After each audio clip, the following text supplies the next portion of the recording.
It all starts when a young man wakes up confused in a hospital bed while someone alerts the doctor that he has finally opened his eyes. The doctor asks if he can hear and if he remembers what happened before the accident, but in the young man's mind, the only certainty is that he was just an ordinary grad student. He remembers perfectly that a fire broke out in the lab, and that he ended up passing out while desperately trying to save the hard drive containing his research. Looking around with great difficulty, he gradually realizes that he really is lying in a hospital room. Suddenly, his eyes widen in pure shock as he notices something incredibly strange happening. Upon seeing his own reflection, he panics when he realizes that the face looking back at him simply isn't his. As the days in the hospital pass, some fuzzy memories begin to surface and he tries to make sense of this new reality.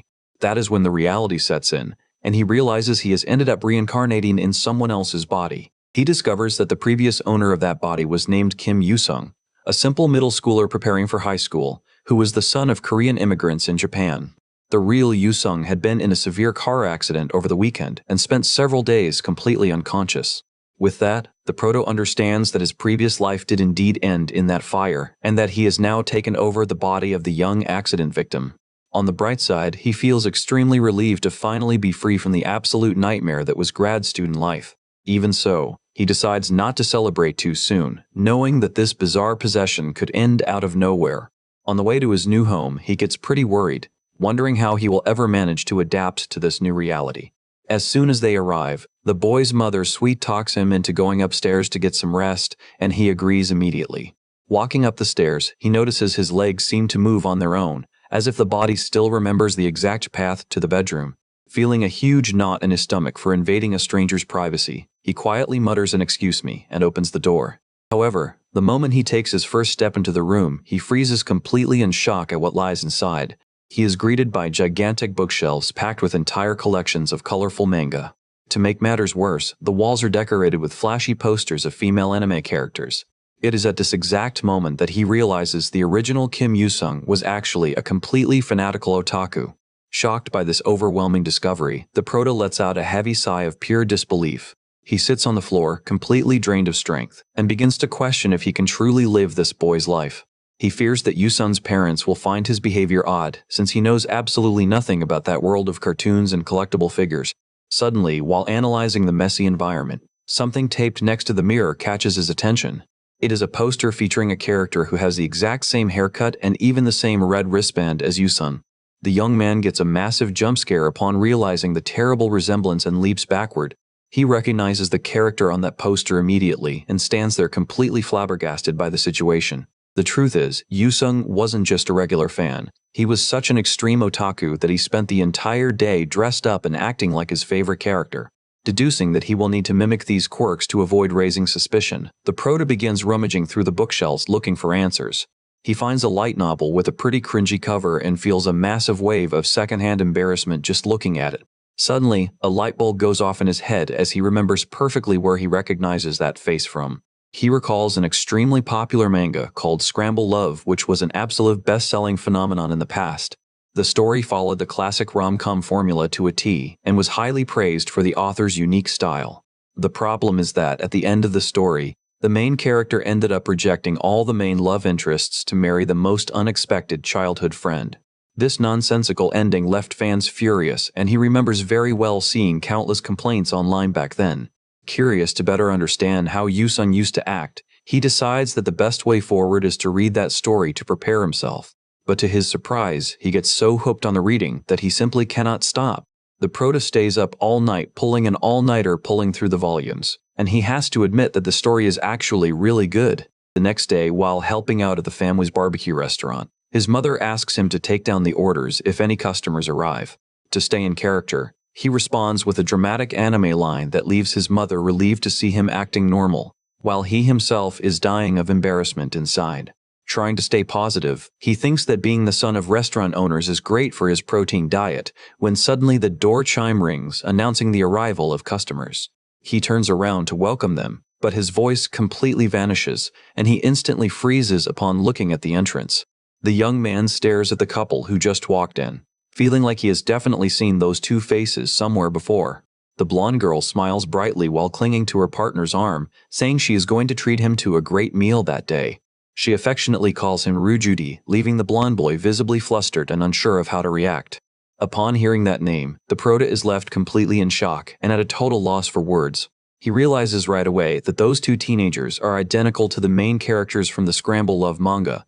There is absolutely no doubt that the boy in front of him is Sakamoto Ryuji himself, the main protagonist of that romance story. Totally paralyzed and not knowing what to do, he just stares at the two newcomers, who look back at him completely confused.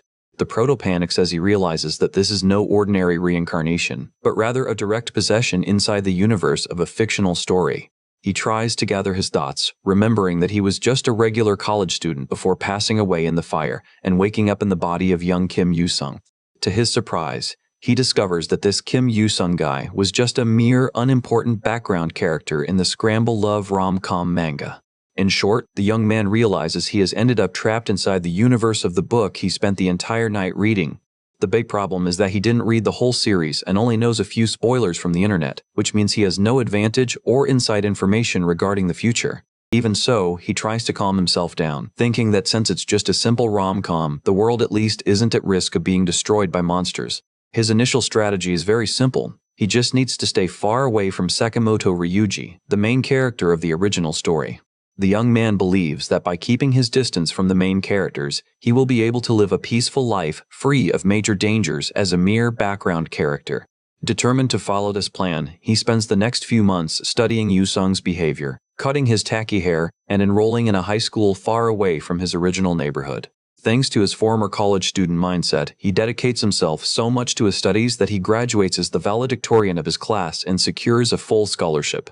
After starting at the new high school, he joins the student council and uses the puberty phase as the perfect excuse to completely revamp his personality.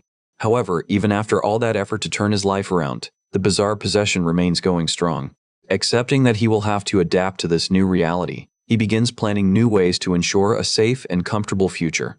He jots down ideas on how to save money and considers investing in tech stocks, but temporarily gives up upon noticing that his current balance isn't enough.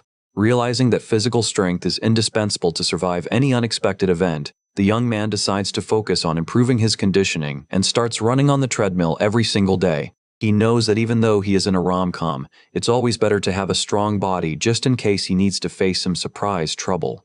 From then on, the young man starts hitting the gym religiously and pushing himself to the absolute limit in heavyweight training sessions. As a former grad student used to cause and effect processes, he ends up falling in love with the fast gains and the visible results in the mirror. Sometime later, at the start of the new school year, the school atmosphere is buzzing, and several girls are whispering as they see an extremely sharp-looking young man walk by. This mysterious guy, who now sports an impressive physical build, stops in front of the school bulletin board to check which classroom he has been assigned to. Just then, a classmate approaches quite excitedly and comments that he arrived very early for the first day of school. When the young man turns around with a confident smile, it is revealed that he is Yoo-sung himself, who now showcases an incredibly muscular and mature appearance. With a serious and focused look, he calmly responds that he hasn't had time to check his new classroom yet. Now in his sophomore year of high school, Yoo-sung walks through the school courtyard, turning heads everywhere he goes. He reflects on how fast that freshman transition year flew by and how much things have changed since he first arrived. The prota proudly remembers all the grueling hours he spent lifting heavy weights at the gym over the past few months.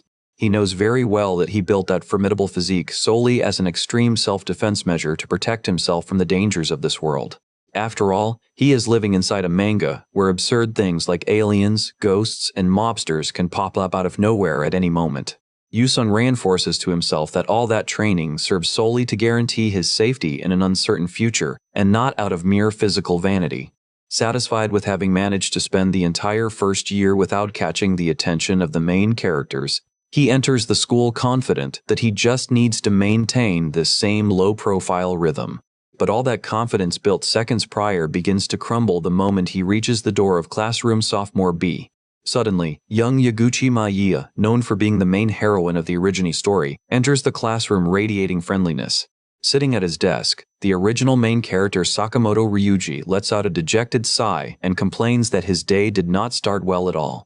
Observing that interaction from afar, Yoo-sung begins to sweat nervously, realizing that by an ironic twist of fate, he has ended up in the exact same class as the story's hero. He is frustrated that his plan failed since he chose a school super far away precisely to avoid any contact with that problematic group. Meanwhile, Ryuji keeps complaining to his friends that he lost his wallet first thing in the morning. The hero adds that on top of losing his wallet, he ended up bumping into an unknown girl on the way, which puts Yusung on maximum alert. Suddenly, the teacher walks into the classroom demanding everyone quiet down and return to their proper seats immediately.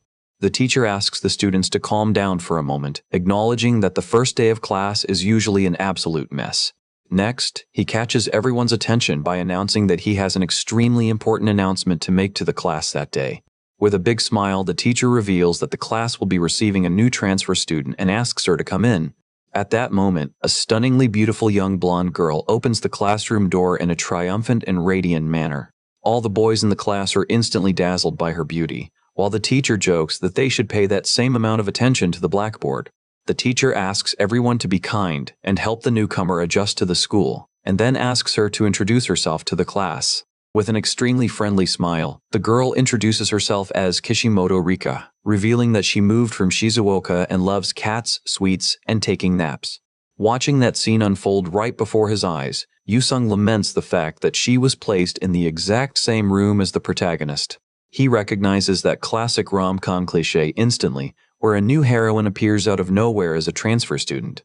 The young man remembers very well that Kishimoto Rika was one of the most beloved characters by readers, having easily won the manga's popularity polls. Worried about the direction of events, he attentively watches the teacher decide which desk the new student will sit at. To Yusung's despair, the teacher points exactly to the empty desk right next to Ryuji and asks the protagonist to take good care of the newcomer.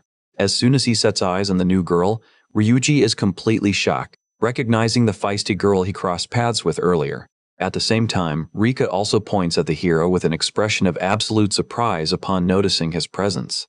Without wasting any time, she furiously accuses him in front of the whole class, calling him a creep due to the accidental bump they had that morning. Ryuji tries to defend himself by shouting, but the teacher, thinking it's great that the two already know each other, ignores the commotion and orders the young girl to sit down once and for all. Rika walks purposefully and sits at the desk next to Ryuji, throwing him a death glare that leaves him completely terrified. Next, the girl turns her face away, huffing in anger to make it clear that she is still quite bothered. Right after, she reaches out and hands back Ryuji's lost wallet, leaving him confused by that unexpected gesture. While the hero awkwardly thanks her, Yusun watches that whole romantic scene from the back of the room and feels an overwhelming urge to transfer schools as soon as possible. The prota just accepts a classmate's thanks while reminding himself that his only goal there is to ensure a safe future. He knows that even without having read the entire original story of Scramble Love, he can still predict the next steps using classic rom-com logic. However, knowing that things in a manga don't always happen as expected, he stayed up to date by reading various magazines to understand every possible trope. He thoroughly studied each of the typical scenarios of this genre to be fully prepared for any kind of bizarre plot twist. Back to reality, Ryuji suddenly holds Rika's hands and asks her in a very serious tone for the two of them to talk privately outside. The hero explains that he urgently needs to talk to her about the embarrassing incident that happened that morning. Rika blushes a bit at the sudden closeness and accepts the invitation, saying she will only grant him a single minute. The two leave together under the watchful eyes of the other students, who begin to gossip about the suspicious vibe between the couple. Seeing a perfect opportunity to snoop around, Yusun alerts the classmate next to him that he's going to make a quick exit to use the restroom. The young man leaves the classroom exuding a dark and commanding aura that completely changes the surrounding atmosphere. In the hallways, students are scared to death of him and whisper absurd rumors that the young man might be a hitman or a dangerous mob member. Although Yusung laments having such a scary reputation, he admits that his intimidating look helps a lot when it comes to sneaking around without being bothered. He walks hurriedly with the goal of tracking the main character's event, confident that his studies on rom-coms will come in handy. The young man knows that for his predictions to work, he needs to observe these important moments up close and gather as much information as possible. Thinking about the school's layout, he deduces there is only one classic spot where a boy and a girl would go to talk in secret. It is a very specific strategic spot well known to all fans of this type of story. Unsurprisingly, he confirms that the two went exactly to the deserted area located behind the school building. Hidden, Yushung observes Ryuji put his hands together and bow dramatically while offering a sincere apology for the morning's misunderstanding. Seeing that bizarre scene, the young man watching from afar identifies it immediately as the famous dramatic apology tactic. He is exasperated to notice that the hero actually resorted to such a cheesy pose, but recognizes that this is typical for a protagonist of this genre. Rika keeps her arms crossed and stares at the bowing young man with a very serious look for a few moments. Suddenly, the girl can't help herself and starts bursting out laughing at the situation, leaving the young man completely confused and flustered.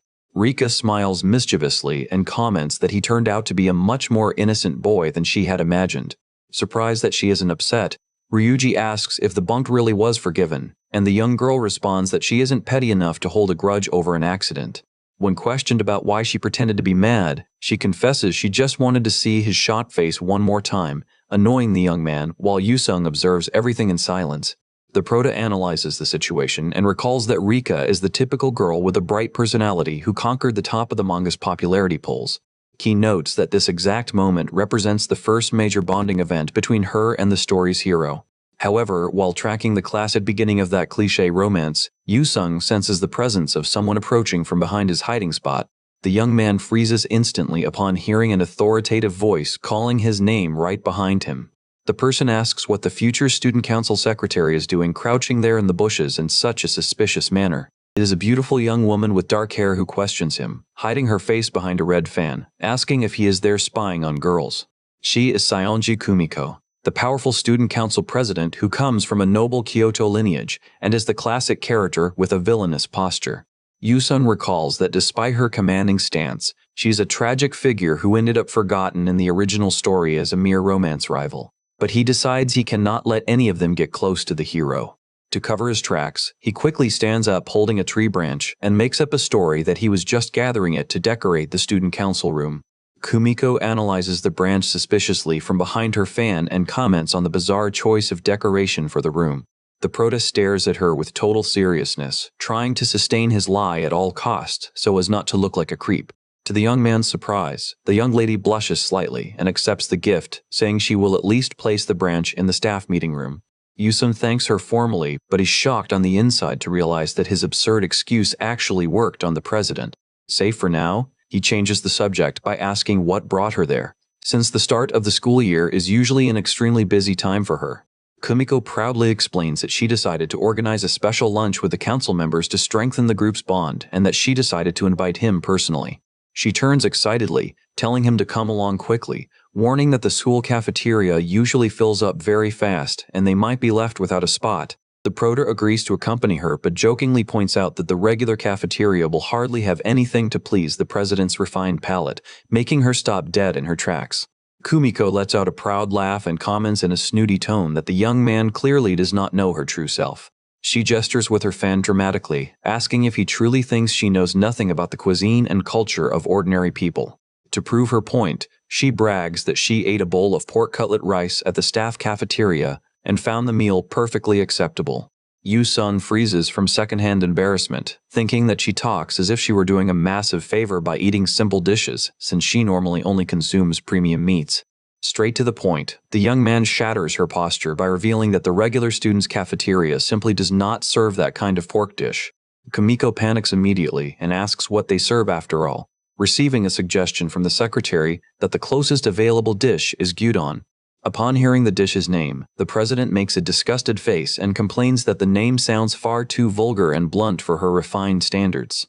She begins to suffer in silence with the dreadful possibility of being forced to eat such a common and simple meal for lunch. Yusun stares at her with boredom, mentally reminding himself that she just bragged about having no prejudices against commoner food. At that moment, the council's vice president, Akaki Shinjiro, appears adjusting his glasses and alerts that he was desperately searching for his lady. Shinjiro soon notices Yusung's presence and asks in a serious tone if he really is the secretary who had gone missing. The guy with glasses strikes a dramatic pose, pretending to deduce immediately what was going on in that secret meeting. He starts pointing his finger accusingly at the prota, calling him out for never showing up to meetings and for acting so irresponsibly. To the president's absolute embarrassment, Shinjiro reveals at the top of his lungs that the young lady even skipped her premium meal just to search for him all over the school. Yusun gets quite confused by that over-the-top reaction and wonders why she would make such a silly sacrifice for him. Kumiko turns bright red with embarrassment and starts yelling at her assistant, demanding he stop making up dramatic nonsense in front of others. But Shinjiro ignores the protest and solemnly declares that he will never allow a mere secretary to treat the president with such insolence. He begins a proud speech about his family's loyalty, but the president loses her patience and drags him away, claiming his Wagyu beef is going to end up getting cold. While being dragged by the collar, the vice president still tries to shout empty threats, saying his family will not let Yusung's behavior slide. Left behind, the young man stands there with a look of absolute boredom, having not the slightest clue what just happened there. The scene then shifts to the end of the day, showing the usual rush of students and workers at the subway station. Yusung waits for the train amidst the crowd, drawing the attention of several people around due to his commanding height. He reflects that today, with the first major meeting of the main characters, is the moment when the real plot of the romance manga finally kicks off. The young man celebrates the fact that his heavy training made everyone avoid him like the plague, which guarantees he will never need to get involved with Ryuji. He smiles proudly to himself upon noticing the fear of a nearby girl, concluding that focusing on heavyweight training was indeed the best decision he made. Looking at the station's schedule board, he lets out a slight grumble upon realizing he will still have to wait 10 minutes for the next train. While opening a can of juice, the young man reassures himself, thinking that the main characters are already following the story's natural course and that he can live in peace on his own. However, at the exact moment he begins to savor his silent victory, a hand pulls his jacket from behind by surprise. He gets a terrible fright as he turns around and comes face to face with Rika, the transfer student, who greets him in an extremely lively manner. The prota panics completely on the inside, utterly unable to comprehend what that major character is doing right there in front of him. With a radiant smile, Rika comments that she was worried about the way back and that she was very happy to find him so quickly. She steps even closer and asks with all the friendliness in the world if he could show her how to get to the destination shown on her phone screen. Yusung freezes, totally staring at the girl, puzzled as to how she found out his name so fast if they have never spoken before. But the answer soon becomes clear when he notices that his name tag, with the name written in block letters, is completely visible on his back. Pointing cutely at the name tag, the young girl reads his name out loud with a friendly smile on her face. The young man is left with a blank stare, realizing he had completely forgotten about the existence of that ID tag. Reika keeps praising the boy, saying she always knew he was a great person underneath that scary exterior. The young man is left completely at a loss as to how the blonde girl managed to draw such a positive and kind conclusion about him. Yusun tries to reason out what exactly is going on in that girl's head for her to think something like that. Curious about that spontaneous kindness, he asks openly what made her think he was a good person and how she even noticed his presence. Rika responds laughing that it would be impossible not to notice, since he emanated an incredibly dark and isolated energy during every single class. She reveals she heard various scary rumors about him taking on entire gangs by himself, and that she got curious to find out if he was truly dangerous. The young girl concludes smiling that upon seeing him treat even the spoiled president with such ease, she knew for an absolute certainty that he was just a good-hearted guy. Listening to all that in silence, Yusung realizes the terrible mistake the girl made by misinterpreting his actions so completely. He panics upon noticing that he has just gotten deeply involved with one of the manga's main heroines by a pure irony of fate. Despite his mind going into meltdown, the young man recognizes that her kindness explains perfectly why she is so beloved by the readers of the series. Suddenly, the sound of Rika calling his name brings him back to reality abruptly. She pouts crossly because he went completely silent after receiving such a nice compliment, making him quickly apologize for spacing out. Not quite knowing how to answer her question on the matter, the prota just awkwardly offers his thanks for the compliment received. To wrap up the conversation, the blonde smiles understandingly and guarantees that even if the other students misjudge him, she knows who he really is on the inside. The young blonde advises the young man to ignore the malicious rumors, reinforcing that he might look scary on the outside, but he is extremely kind on the inside. With a radiant smile, she declares that she will be his first friend from then on and asks that the two of them support each other. Yusung just stares at her in silence, realizing internally that trying to scare her off or push her away would be a totally futile task. He concludes that given Rika's personality, they would end up getting close anyway since they're in the same class, so he decides the best thing to do is accept the friendship. Although he wants to maintain his common background character act at all costs, the young man responds seriously that he will also count on her help. Rika laughs happily at the response, leaving the prota relieved that his plan to act normal works so easily. Suddenly, the girl remembers what she actually wanted and shows her phone screen with the address of her new residence at a Tokyo station. She explains that she moved recently, but confesses to being completely lost with the confusing map of the city's subway lines. Upon reading the name of the upscale neighborhood, the prota immediately deduces that Rika possesses the classic wealthy girl background from romance stories. The young man comments that her new home is on the way to his and that they will catch the same subway, leaving the blonde extremely excited by the coincidence. When she asks if their houses are truly close, he explains that he lives just 2 stations away from her destination. Rika celebrates, saying that closeness seems almost like fate, while the young man feels a knot in his stomach noticing that things are spinning out of control. However, he resolves to look at the situation from another angle and chart a new strategy from that moment forward. He remembers that although he trained hard to survive in that world, his biggest weakness is the fact that he never read the original story of the romance manga. The young man concludes that gathering information directly from Rika will be much more useful than relying on guesses, opening up the chance for him to help her if things go wrong in the future. He playfully imagines that his friendly approach with the blonde girl might even look like ruthless blackmail in the eyes of the original protagonist. Satisfied with the plan, he smirks as he predicts that this small change in the routine shouldn't disrupt the main course of the story. Showing some friendliness, the young man offers to buy her a drink at the station's vending machine, surprising the young girl. He says the drink is a small token of thanks for their friendship, and Rika happily accepts, choosing a can of cola. Without wasting time, the blonde girl pops open the cold soda can and chugs it down all at once in a rather greedy manner.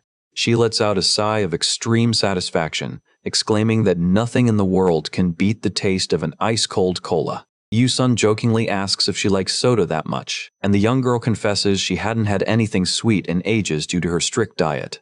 The young man is intrigued by the comment and asks why a high school student would need to maintain such a controlled diet.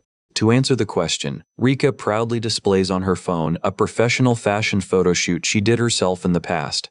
She reveals she used to work as a fashion magazine model in her hometown and that staying in flawless shape was a mandatory part of her old job. The prota comments sincerely that she looks like a totally different, fully made-up person in those photos, which makes the girl yell in anger at the comment. To escape the scolding, the young man quickly changes the subject by pointing out that their train just arrived at the platform, leaving the young girl indignant at his quick getaway.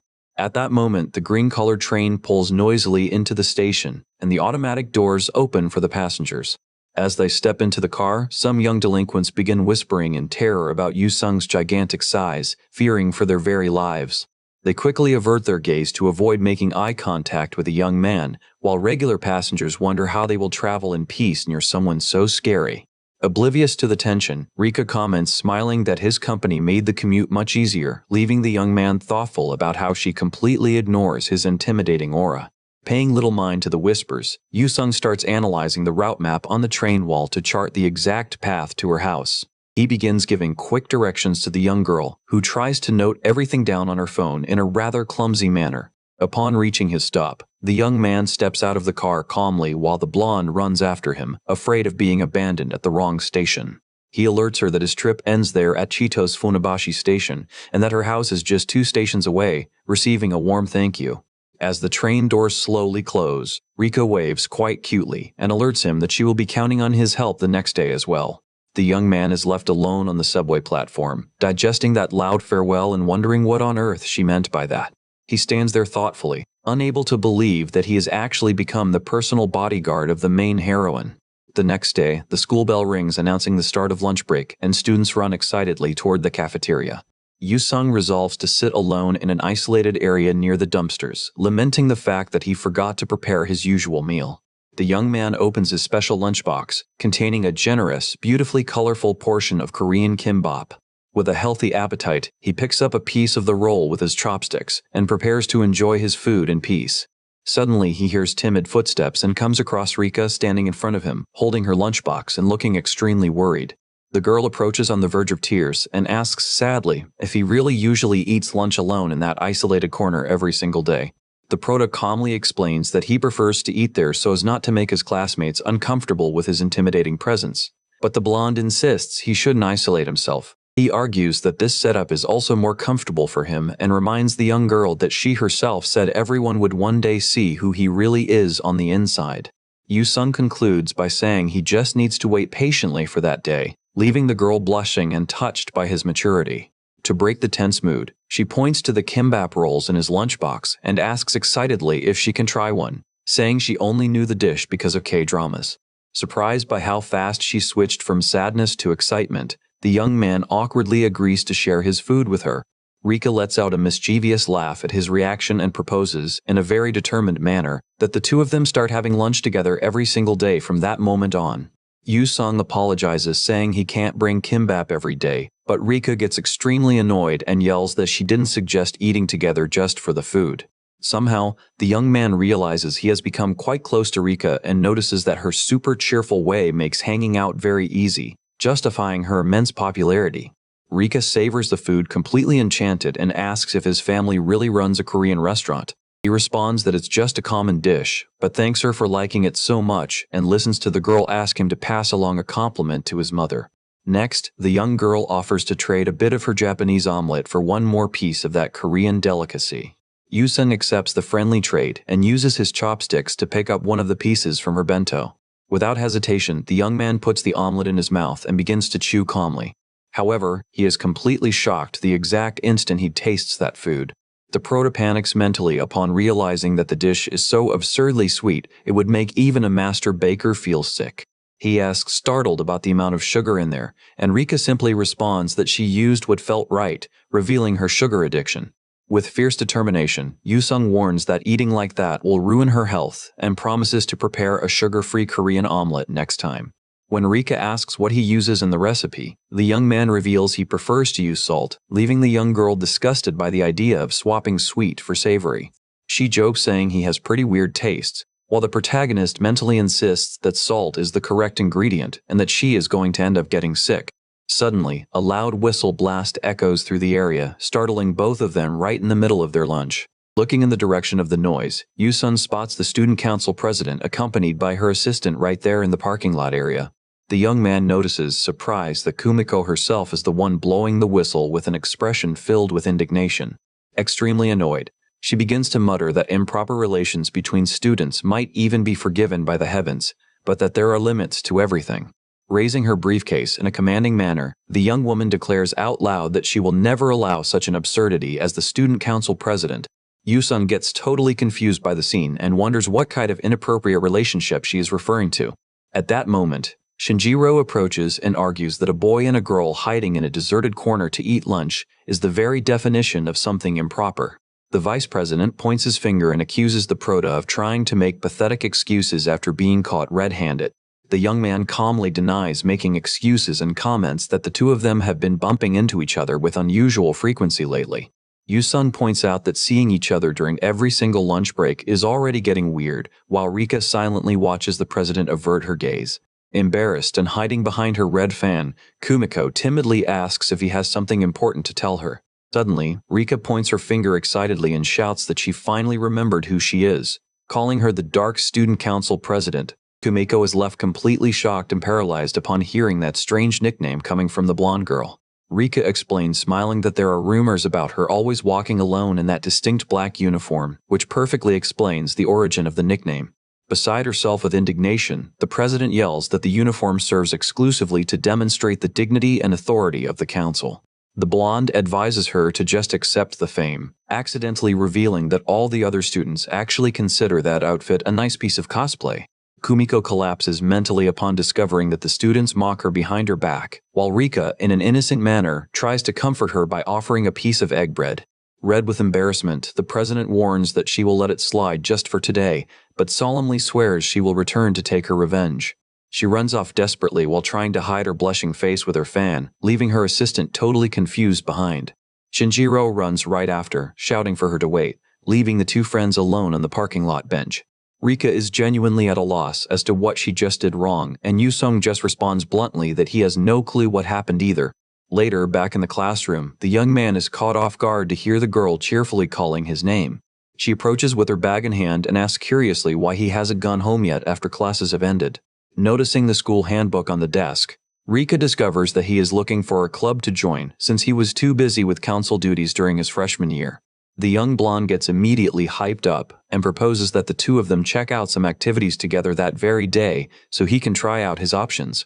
Yusong reflects in silence on her suggestion, weighing that experiencing the clubs in practice is indeed better than just analyzing a piece of paper.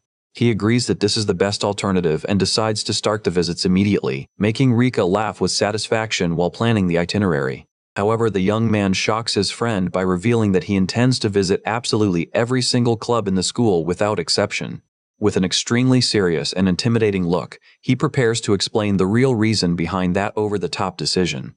Shrouded by a dark and powerful aura, he declares that he simply wants to test the real limits of his own physical strength across the most diverse disciplines.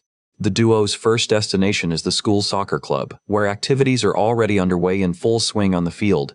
On the field, one of the players runs at high speed and unleashes an extremely violent kick at the ball. However, the shot goes totally off target, and the ball flies far from the goal, leaving the goalkeeper surprised by the opponent's terrible aim.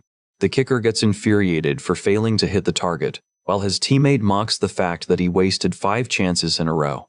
The argument soon begins to heat up between the experienced athletes and the other club members who complain about that arrogant attitude.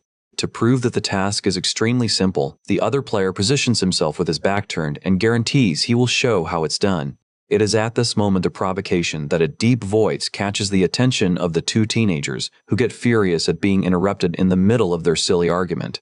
As they turn around, the 2 guys get a tremendous fright coming face to face with the soccer team's number 10. With a cold stare, the athlete bluntly alerts them that they also need to use the field and orders the kickers to get the heck out of there. The delinquents gulp, recognizing the soccer club captain, a senior named Ryohei. Completely intimidated, they begin to stammer apologies for the mess and run off without looking back. One of the athletes thanks the captain for his help, commenting that those insolent kickers had been disrupting practice for quite a while. Ryohei is questioned about the performance of this year's freshmen and confesses that none of them has managed to catch his attention so far. He laments the lack of new talent in the club, explaining that his greatest desire was to win the national championship before graduating. The captain reflects that recruiting just one truly skilled freshman would be enough to change the team's destiny this season. As they walk away from the field, one of the delinquents grinds his teeth in pure rage, remembering the humiliation he endured. The frustrated guy suggests going back there to demand answers, but his partner immediately rejects the idea of picking a fight with the soccer team. Upon being called a coward, the other explains that Captain Ryohei is a monster whose kicks easily exceed 100 kilometers per hour. The stubborn delinquent insists that street fighting experience is what matters, but ends up bumping hard into someone's back. Extremely annoyed by the collision, he yells furiously, asking who the moron was that dared to bump into him right in the middle of his sentence. However, as he turns around, he comes face to face with Yusong looking back with a scary, cold expression. With a threatening voice, the protagonist politely asks the guy to repeat what he just said. The 2 delinquents panic completely, recognizing the giant guy's face immediately. They run off in a full sprint, screaming that he is the dangerous heir of the Mad Dog Fist and that they need to flee if they want to survive. Yusung and Rika stand still in the middle of the path, understanding absolutely nothing of that sudden, hysterical reaction.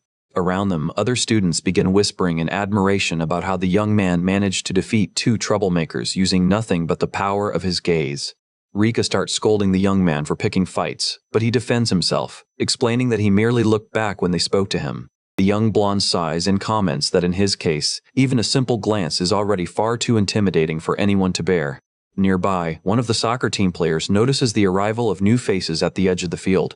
Panic spreads quickly among the athletes, as they realize the feared protagonist is stepping onto their territory.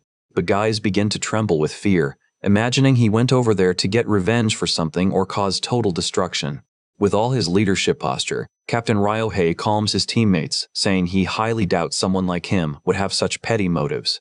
Even so, the player insists that the protagonist is an extremely problematic youth and wouldn't have any real reason to want to join the club. The captain admits he has heard many bad rumors about the young man, but decides he needs to evaluate the situation with his own eyes before drawing conclusions. Analyzing the freshman's impressive muscular build, the veteran concludes that such a formidable physique is far too perfect to be wasted on petty street brawls. Ryohei approaches respectfully and greets the protagonist, saying he has heard quite a lot about his reputation around school. The veteran introduces himself formally as the soccer team captain and welcomes the visitor before asking what brings him to the field. Directly and without beating around the bush, Yusung reveals that he would like to try out for the soccer club and asks what the requirements are. Standing face to face with the freshman, The captain gets startled to realize that even though the height difference is small, the young man's presence makes him feel minuscule. He is highly impressed to notice the incredibly defined muscles that even his clothes can't hide under the uniform. Immediately, the captain begins to fantasize that with that giant strength on his team, the national championship title would finally become a tangible reality. Amidst his hyped-up thoughts, he decides he needs to recruit that young man for the team at any cost. Yusung feels uncomfortable with the intense staring and asks if everything is all right with him, making the veteran quickly apologize and start explaining the tryout rules. The captain explains that the test consists of kicking the ball with all your might toward the goal from the penalty mark with only one attempt allowed. The protagonist takes a deep breath and reflects thoughtfully on what it truly means to use all his strength in that kick. Knowing he will only have one chance to impress, he decides he will not hold back and will unleash all his accumulated power in one single go. The young man focuses all the energy from his heavy training into his legs to discharge the maximum strike onto the soccer ball. He activates his immense physical capacity and prepares to deliver a kick with the power equivalent to his 300-kilogram squat. With a fluid and extremely rapid movement, the protagonist twists his body and strikes the ball with devastating precision. The impact of the kick produces a deafening roar and a blast of light that ripples across the entire soccer field. The captain and the other players are left paralyzed, completely unable to even track the ball's trajectory with their eyes due to the absurd speed of the kick. They look confusedly toward the goal, noticing that the net is intact and empty, with no sign whatsoever of the soccer ball. The veteran begins to break into a cold sweat from shock, utterly unable to comprehend what just happened right before his own eyes. However, looking down, everyone goes into absolute shock upon realizing that the ball deflated instantly under the absurd pressure of the impact. Realizing that the sport isn't suitable for him, Yusung writes off the soccer club and asks Rika what the other sports options nearby are. The two walk away toward basketball, leaving behind the soccer captain completely traumatized by the young man's demonstration of destructive force. Quickly, rumors begin circulating all over the school that the giant is on his way to the basketball club, leaving the other athletes terrified of what might happen. Excitement takes over the hallways, and several students run hurriedly so as not to miss the grand show the protagonist is putting on. Amidst the movement, a skilled young girl with a kendo sword on her back smiles, noticing that Yusung has finally begun to stand out. At the basketball club, Yusung's strength is so absurd that he completely shatters the backboard while executing a spectacular dunk. Next, at the baseball club, the young man hits the ball with such violence that it creates a literal shockwave, startling everyone. At the tennis club, the impact of his serve rips a massive hole in the court floor, leaving the opponents disbelieving at such an overpowered move. Rika notes everything down on her clipboard and crosses out with hearts the soccer, baseball, and tennis clubs that have already been cleared. The blonde cheerfully celebrates that they are managing to conquer every challenge with just a single blow from the protagonist. Yusung then turns around and calmly asks his friend how many sports clubs are still left for them to visit. With a mischievous and mysterious smile, Rika enjoys seeing his curiosity about the remaining options.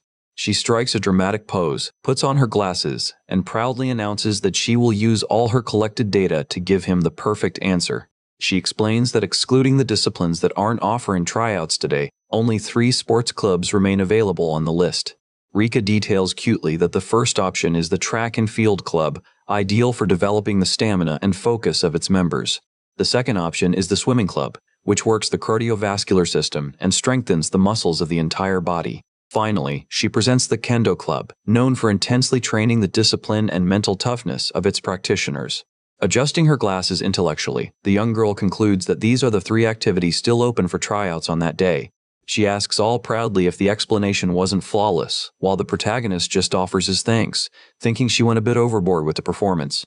Super excited, the blonde offers to guide him to any of the 3 destinations and asks what the next step will be. Suddenly, the young man surprises her by asking if she ever worked as an actress in addition to modeling, leaving the young girl blushing and totally flustered. He explains that he just thought she would have a talent for acting, but alerts her that she can drop the subject if she doesn't want to talk about it. Embarrassed, the blonde girl begins to twiddle her thumbs and confesses that the subject is a bit awkward to comment on. Next, she timidly reveals that she used to do something very similar to acting in her past. The protagonist immediately goes on alert upon hearing that unexpected revelation coming from the young girl. Given her shyness, Yusung's mind begins to wander and create wild theories about what this mysterious past could possibly mean.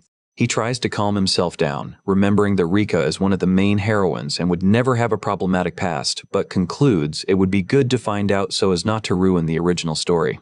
To escape the awkward topic, the blonde quickly pulls the young man by the arm and reminds him that they still have 3 sports clubs to visit. Noticing how uncomfortable she became, the protagonist decides the best thing to do is not to press and leave the matter aside for now. He suggests starting with a kendo club, and the girl happily agrees, asking him to just follow her lead. Upon arriving at the training hall, the two come across a large group of students whispering anxiously outside the doors. The news spreads like wildfire, and everyone begins shouting in fear that the dreaded Yusung has just arrived at the kendo dojo. The students comment in terror about the rumors of him destroying several clubs and wonder if the giant is trying to take over the entire school. A girl from the journalism club trembles with fear, microphone in hand, confessing she is far too terrified to try and interview the protagonist. Seeing the situation, Rika steps up cutely, introducing herself as Yusung's manager, and says that any interview must go through her. The protagonist just observes his new friend's attitude and wonders how things ended up taking such an absurd turn. A firm voice rings out in the dojo, accusing Yusung of being an arrogant delinquent using tryouts as a pretext to humiliate the school's sports clubs. Pointing her practice sword, the senior captain, Yukika, declares with absolute force that the young man's joyride is going to end right there in her territory. The club members go wild and begin buzzing with pride over their leader's courage, as she showed not the slightest hint of fear before the giant. Calm and refusing to take the bait, Yusung clarifies that he went there solely out of interest in the sport and asks her to explain the tryout rules. The captain gives a smirk and comments that she likes the young man's audacity and confident stance. She positions herself commandingly and alerts that the challenge rules are extremely simple and straightforward. Yukika explains that whoever manages to land the first clean strike will be the winner and personally offers to be his opponent in the dojo. The crowd goes into a frenzy at the announcement of the match, describing the clash as an epic fight between a human weapon and the school's best swordswoman. Several students ready their cameras to record the moment, rooting fervently for the senior to completely wreck the protagonist. Hearing all that support stacked against him, Yusung lets out a tired sigh, realizing that all the students view him as the ultimate big bad of the school. Suddenly, a deafening shout of order coming from Yukika cuts through all the noise of the supporters in the hallway. The students freeze and instantly gulp at their captain's ruthless authority. She alerts them seriously that this duel is strictly individual and bans any curious onlookers from entering the dojo. Shrouded by an intimidating purple aura, the senior threatens to personally take on any wise guy who dares disobey her order. Terrified by the young woman's death glare, all the students decide to remain in absolute silence outside. Rika comments in a low voice that this captain seems to be on a completely different power level compared to all the leaders they've faced so far. Yusung silently agrees with his friend's observation, mentally preparing for the challenge he will have ahead. Yusung senses an overwhelming presence coming from the girl, realizing that the pressure she emanates is no joke. He asks Rika to wait outside the dojo, and the girl scaredly agrees, wishing him good luck so he doesn't get a scolding from the captain. Yukika readies herself with her sword and asks coldly if the young man is sure he won't need to use the club's protective armor. Yusung responds that he doubts they have armor his size, and the captain decides to fight without protection as well to keep the duel fair. The protagonist accepts the condition but warns seriously that he won't hold himself responsible should she end up getting hurt during the fight. Yukika lets out a scoff at the freshman's audacity and comments that he truly says the funniest things. With a sharp look, she guarantees he won't get anywhere near touching her uniform and tells her opponent to brace himself for the worst. Without losing time, she charges with absurd speed and delivers a precise strike, which Yusung manages to parry at the very last second. While trading fast and precise attacks across the dojo, the senior admits that for a street brawler, he actually has decent skills. However, she asserts that the raw strength of someone who just trains at the gym is nothing before a true trained martial artist. With an agile, low movement, the girl ducks underneath and readies a well-aimed strike to finish the match. Surprising his opponent, the protagonist simply throws his own practice sword up into the air on purpose. Thinking he made an amateur mistake by disarming himself, Yukika smiles victoriously, believing that the win is already hers. She charges with all her might to deliver the final blow and wrap up the dispute once and for all. However, in a split second, spectacular movement, Yusung extends his hand backward and snatches the sword falling from the sky without even looking. He recovers his weapon with absolute mastery and assumes a commanding stance that completely paralyzes the captain mid-motion. Breaking into a cold sweat, Yukika backs off startled as she feels an intimidating, overwhelming energy emanating from the young man. She realizes with horror that he planned that entire feint, and that if she hadn't backed off in time, his counterattack would have severely knocked her out. The young woman admits internally that she underestimated the freshman, and that prolonging that duel would only put her in extreme danger. Determined not to take any more risks, she decides to bet everything on her most lethal strike to end the fight immediately. Activating her family's secret technique, the captain charges, unleashing a devastating attack, and screams that this will be the end of the protagonist. The attack strikes the young man with a resounding impact, generating a large explosion of energy in the center of the dojo. However, to the swordswoman's absolute despair, Yusung remains completely motionless and untouched in the exact same spot. She panics, utterly unable to understand how the young man withstood her family's secret strike, a legendary technique that had never failed before. Before she can make any move, the protagonist shifts with absurd speed to apply his counterattack. The blow hits her with overwhelming force, making the senior let out a groan of pain as she is struck dead on. With the impact of the wind generated by the strike, the captain loses her balance and feels her mind blank out while her sword flies far across the dojo ceiling. She collapses unconscious onto the floor, completely unable to understand what kind of unreal strength just faced her. Elsewhere, a hand firmly grips a wooden sword hilt, feeling a slight hint of surprise. Just before completely losing consciousness, the young woman realizes in horror the vast chasm of difference that exists between their strength. The protagonist just observes the result, while a system notification alerts that his muscle-strengthening skill has leveled up. The following morning, the hallways of Sophomore B are buzzing with gossip that Yusung defeated absolutely every single sports club the previous day. The students comment shocked that the Kendo Club got the worst of it and that Captain Yukika ended up being sent straight to the hospital. Sitting at his desk, the young man hears the ridiculous rumors that he plans to become the supreme leader of the school's hierarchy. He laments the scale the rumors have reached and reflects that although he knew he was strong, he didn't imagine he would cause so much destruction. Yusun notices that at least the original protagonist Ryuji keeps acting normally, without straying from the romance story's main script. When Rika arrives to greet him cheerfully, the young man concludes with satisfaction that everyone should just go about their own lives in peace. Suddenly, the door to the room is kicked open violently by an irritated red-haired girl who screams Ryuji's name. The students look startled at the entrance, recognizing the intruder as Tojo Karen, a member of the Kendo Club. Totally failing to understand the reason for being the target of that fury, Ryuji asks confused who she is and why she is looking for him. Karen points her finger furiously and accuses him of having hazardously beaten up his club's freshman, asserting she heard the whole story at the hospital. Ryuji tries to argue that it's all just a terrible misunderstanding, but the redhead refuses to listen and keeps yelling in indignation. At this moment of tension, the main heroine Maya steps up to try and defend her friend and explain what actually happened. Maya faces the redhead firmly and reveals that, in reality, the Kendo Club freshmen themselves were the ones to blame for the fight. She reveals that the boys surrounded her and dragged her into an alley against her will, and that Ryuji merely intervened physically to save her from that scary situation. With a firm look, Maya asks if the redhead still has the audacity to blame Ryuji knowing the whole truth behind the incident. She tells the intruder to go back to her club and give a lecture to the lying freshman, leaving Karen completely embarrassed. The heroine coldly reinforces that the fault was not Ryuji's, but rather the cowardly conduct of the new Kendo members. Processing all the information, the redhead lowers her head thoughtfully and suddenly shouts at the top of her lungs.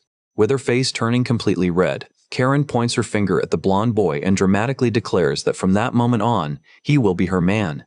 Karen continues her declaration, shouting that she will make him the happiest man in the world, leaving the blonde guy completely speechless. Maya stands there totally shocked and static, unable to process what she just witnessed. While classmates begin to whisper excitedly, the redhead holds Ryuji's arm in a possessive and determined manner. Maya goes into a jealous panic and screams at the top of her lungs that this is complete madness and that she won't allow it under any circumstances. Observing everything from afar, Yusung reflects on how brutal and unpredictable the world of rom-coms is with these sudden confession attacks. Meanwhile, Rika is jumping up and down with joy, her face blushing, finding that whole romance scene extremely cute.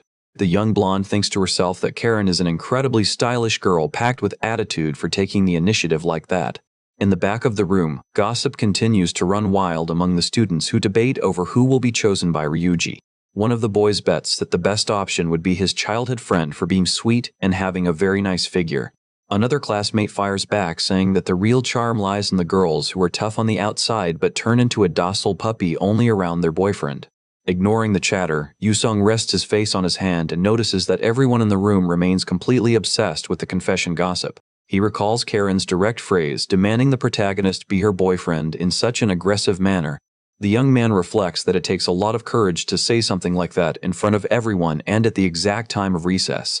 Rika catches Yusung's attention and tries to include him in the conversation regarding their classmates' romantic future. She asks directly who he thinks Ryuji will end up dating when all is said and done. The young man responds with total indifference that he has not the slightest clue, receiving a complaint from Rika that he is a major party pooper. However, he remembers that if the original manga script is followed to a T, the protagonist should end up married to his childhood friend, Mai. To the young man's surprise, the young girl gives a mysterious little laugh and claims she already knows exactly who the chosen one will be. She reveals, with all the certainty in the world, that in the Scramble Love game, Ryuji ends up dating none other than Tojo Karen. The blonde proudly adds that this will only happen on the condition that she herself serves as the redhead's official romance consultant. Yusung comments on her immense self-confidence in love matters, and Rika guarantees she is the best relationship expert there is. She brags, saying people line up to hear her wise advice, while the protagonist highly doubts she understands romance that much. Seeing his friend get extremely hyped up over the possibility of playing matchmaker, the young man wonders why she cares so much about it. In her thoughts, the blonde secretly wishes that Yusung paid as much attention to her as he does to the school's main couple. The young man notices her steady, pleading gaze and ends up getting a bit flustered, unsure of how to react. Later, while walking through the school hallways, the protagonist spots Karen sitting alone and thoughtful in an empty classroom. His classmate Satoru comments, whispering that the redhead spent the entire weekend pushing to schedule a date with Ryuji. He explains that she is using the excuse of treating him to a meal as a way to apologize for the previous misunderstanding. Yusung points out that having lunch together on the weekend is practically a romantic date, and his classmate fully agrees with the observation. Satoru then lowers his tone of voice and reveals a sinister rumor that Karen is actually the daughter of a very powerful and dangerous man. He reveals that the redhead is the daughter of the big boss of the famous criminal organization known as the Daoseikai. The protagonist asks if it's a Yakuza group, and the classmate confirms it is one of the largest factions controlling the Kanto region. Yusung responds with total disinterest that this is shocking, but his classmate notices he doesn't seem the least bit convinced or scared. The young man sensibly argues that even if it's true, the girl has never done anything against them, and that this doesn't change his routine one bit. Admired by such coldness and courage from the protagonist, Satoru says he feels like calling him boss. But Yusung asks him to stop with that weirdness. However, the young man mentally reflects that since they are already living inside a manga, the existence of a Yakuza's daughter at school is something perfectly plausible. He observes Karen yelling again for Ryuji's name and concludes that her explosive personality really matches the criminal background. The redhead keeps demanding the apology date in an insistent manner, while Yusung reassures himself, thinking that the one who will have to deal with the mafia problems will be Ryuji, and not him. Maya steps in again, irritated, and demands the redhead immediately stop bothering the guy with that over-the-top demand. The heroine points out that Ryuji is clearly uncomfortable with the situation, but Karen aggressively fires back, saying the matter is none of her business. While the boys in the room cry out of envy because Ryuji is being fought over by so many pretty girls, Yusung wonders if having a Yakuza boss's daughter after you is truly a good thing. From that day on, the redhead's romantic pursuit becomes daily, and she even invades the room mid-class to demand the meal, leaving the teachers desperate. Karen goes to the extreme of invading the boys' locker room by surprise, startling Ryuji and the other guys who were changing clothes in the area. She chases him through the school hallways, shouting that the weekend lunch is mandatory and that he has no right to refuse. The poor blonde guy panics completely, crying and begging mentally for someone to save him from that relentless pursuit. At lunchtime, Rika walks alongside Yusung holding her tray and asks what his plans are for the upcoming golden week-long holiday. He responds that he won't be doing anything special and will likely just help out at his family's restaurant, making the blonde praise him mentally for being a good son. Suddenly, Rika extends an unexpected invitation and asks if he wouldn't like to come visit her at her house during the holiday, leaving the young man totally surprised. She explains that her house is packed with manga collections of all kinds, knowing has immense interest in reading that type of work. Rika excitedly reveals that her father's collection is gigantic enough to fill an entire bookstore, immediately sparking the protagonist's curiosity and interest. Yusong accepts the invitation and promises to call Rika as soon as he gets a chance, while the girl says he can get in touch at any time and that she will alert her father in advance. Rika begins to savor her food thoughtfully and notices there is a curious detail about herself. Yusong comments that she is quite thin but eats much more than she looks, leaving Rika confused as she thinks that amount is just the normal average for her. She explains that she needs to eat a good lunch so she doesn't keep snacking all afternoon, plus having the great advantage of not gaining weight easily. The blonde happily brags, saying everything she eats goes directly to filling out her chest. Yusong is left completely shocked and at a total loss for words upon hearing that blunt statement from his friend. Rika immediately covers herself, pretending indignation, and calls him a pervert, making the young man desperately realize he fell into a massive trap. Suddenly, Ryuji's startled shout echoes through the cafeteria upon hearing mention of Tokyo City. Seeing her classmates' reaction, Rika stands up excited, noticing that this is the perfect opportunity for her to act. The blonde approaches Tojo Karen's table and asks directly if that really is the Kendo Club girl. Karen wants to know who she is, and the blonde politely introduces herself as Kishimoto Rika. Rika offers to help with the problems the redhead has been facing, leaving Karen shocked to recognize the famous former model's name. Totally out of sorts, Karen stammers, unable to speak properly while peeking at Rika, who just observes her with a friendly smile. The redhead timidly reveals she heard about Rika's incredible talent for giving love advice, leaving Yusong surprised in his thoughts to find out his friend wasn't lying before.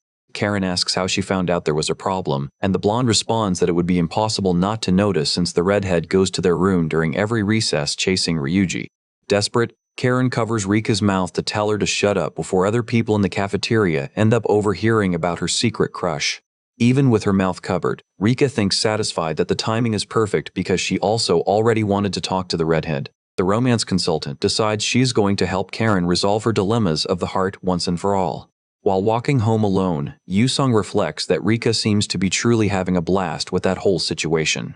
He remembers when the blonde scheduled a serious talk after school with everyone together, leaving the young man worried if he would also be dragged into the middle of that meeting.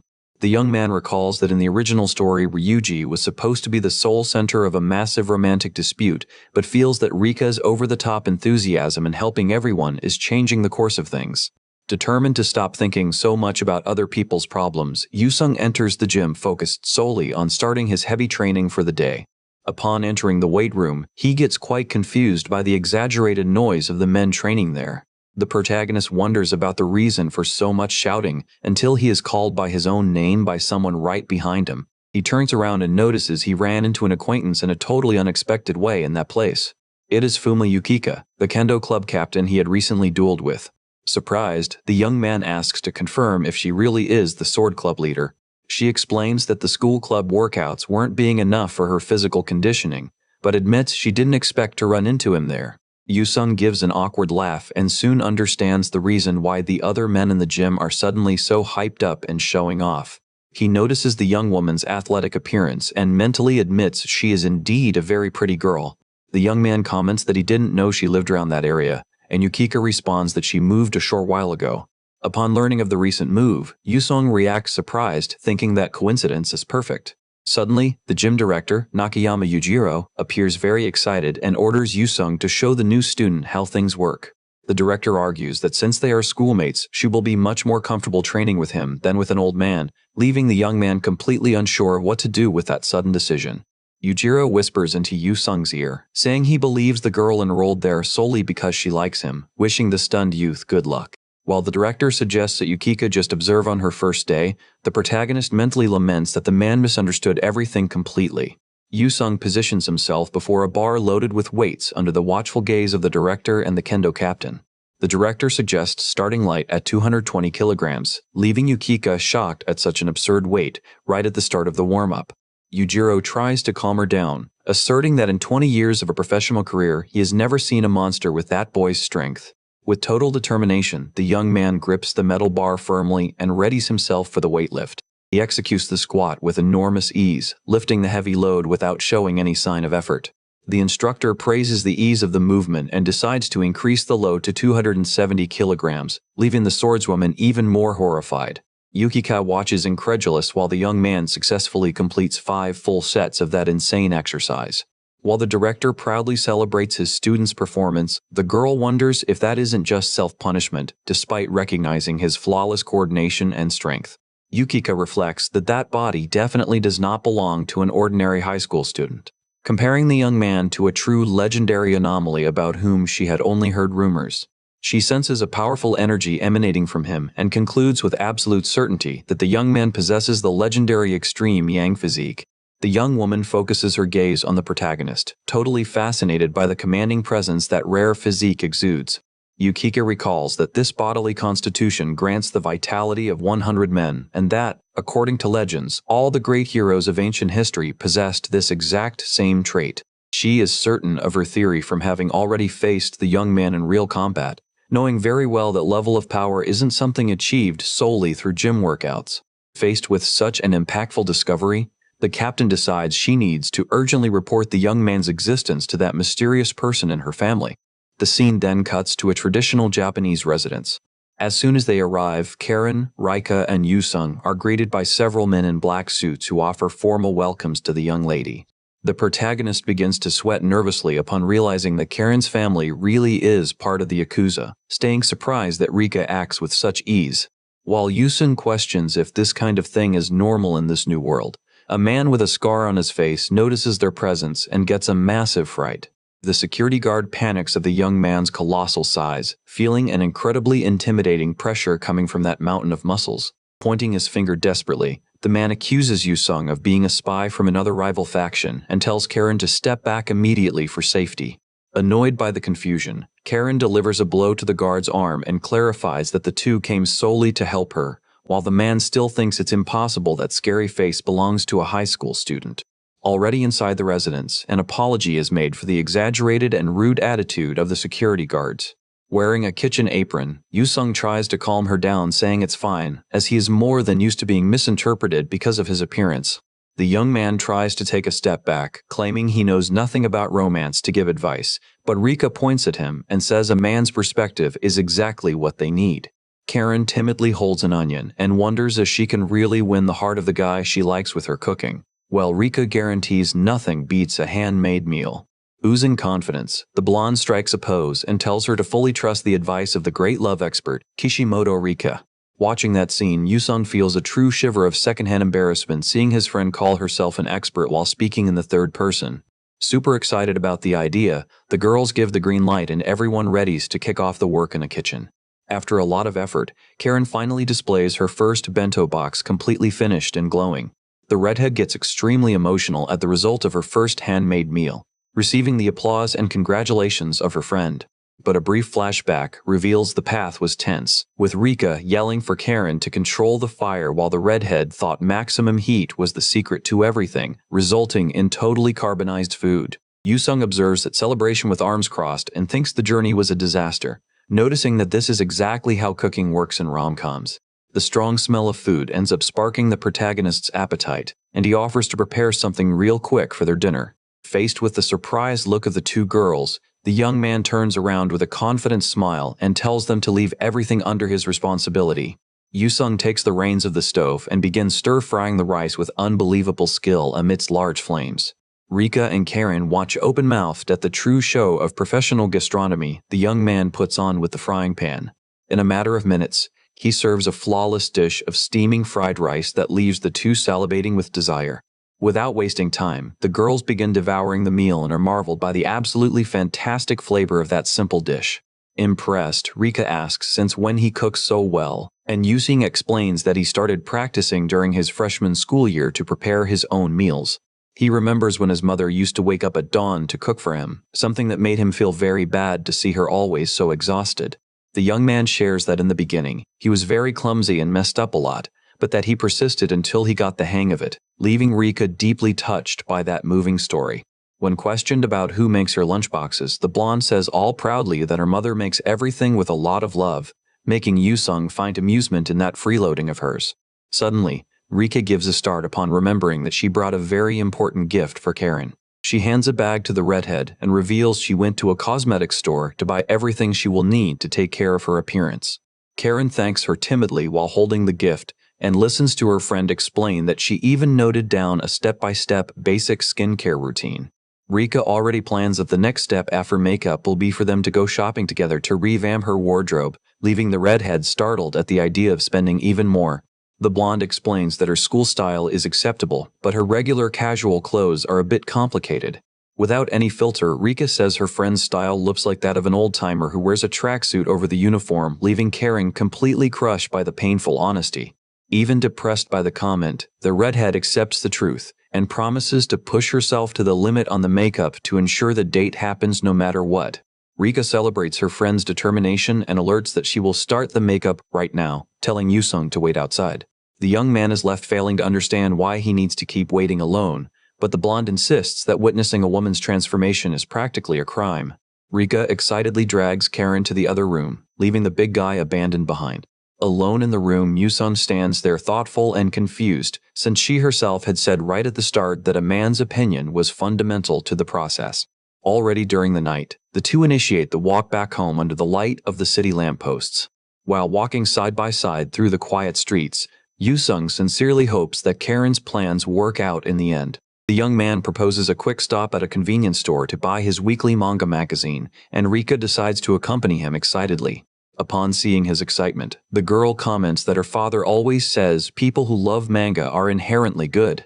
Yusung takes advantage of the cue and asks in a casual way if the fact that he also buys magazines every week makes him a good person. The blonde stops what she is doing and looks at him surprised, with her cheeks slightly blushing. The young man explains with sincerity that she spent the whole day pushing herself to the max to help Karen, and that anyone capable of doing that for others is someone special. Upon hearing the direct compliment that she's a good person, Rika turns completely red with embarrassment. Totally out of sorts, she shouts that it's getting late and runs out of the store to pay for her things and leave as fast as possible. Understanding absolutely nothing of that explosive reaction, Yusung wonders if his friend just had a sudden and urgent need to use the restroom. The next day, the normal routine is resumed with the dawn over the commanding school building. The next day, the school hallways begin to fill with whispers and murmurs among the students. All because Karen appears walking with her head lowered, revealing a completely transformed and incredibly cute look that leaves everyone fascinated. The students can't believe such a pretty girl was there the whole time, watching surprised as she walks directly into Sakamoto Ryuji's room. Suddenly, an elegant letter sealed with wax is slammed down hard on top of a school desk. With all the command, the redhead delivers the envelope to the startled guy and says bluntly that this is a challenge and the two are going out together on the weekend. Ryuji is left understanding nothing while looking at the girl, who soon turns red with embarrassment and shouts asking what on earth he is staring at. Sometime prior, the scene shifts to the bustling district of Shibuya.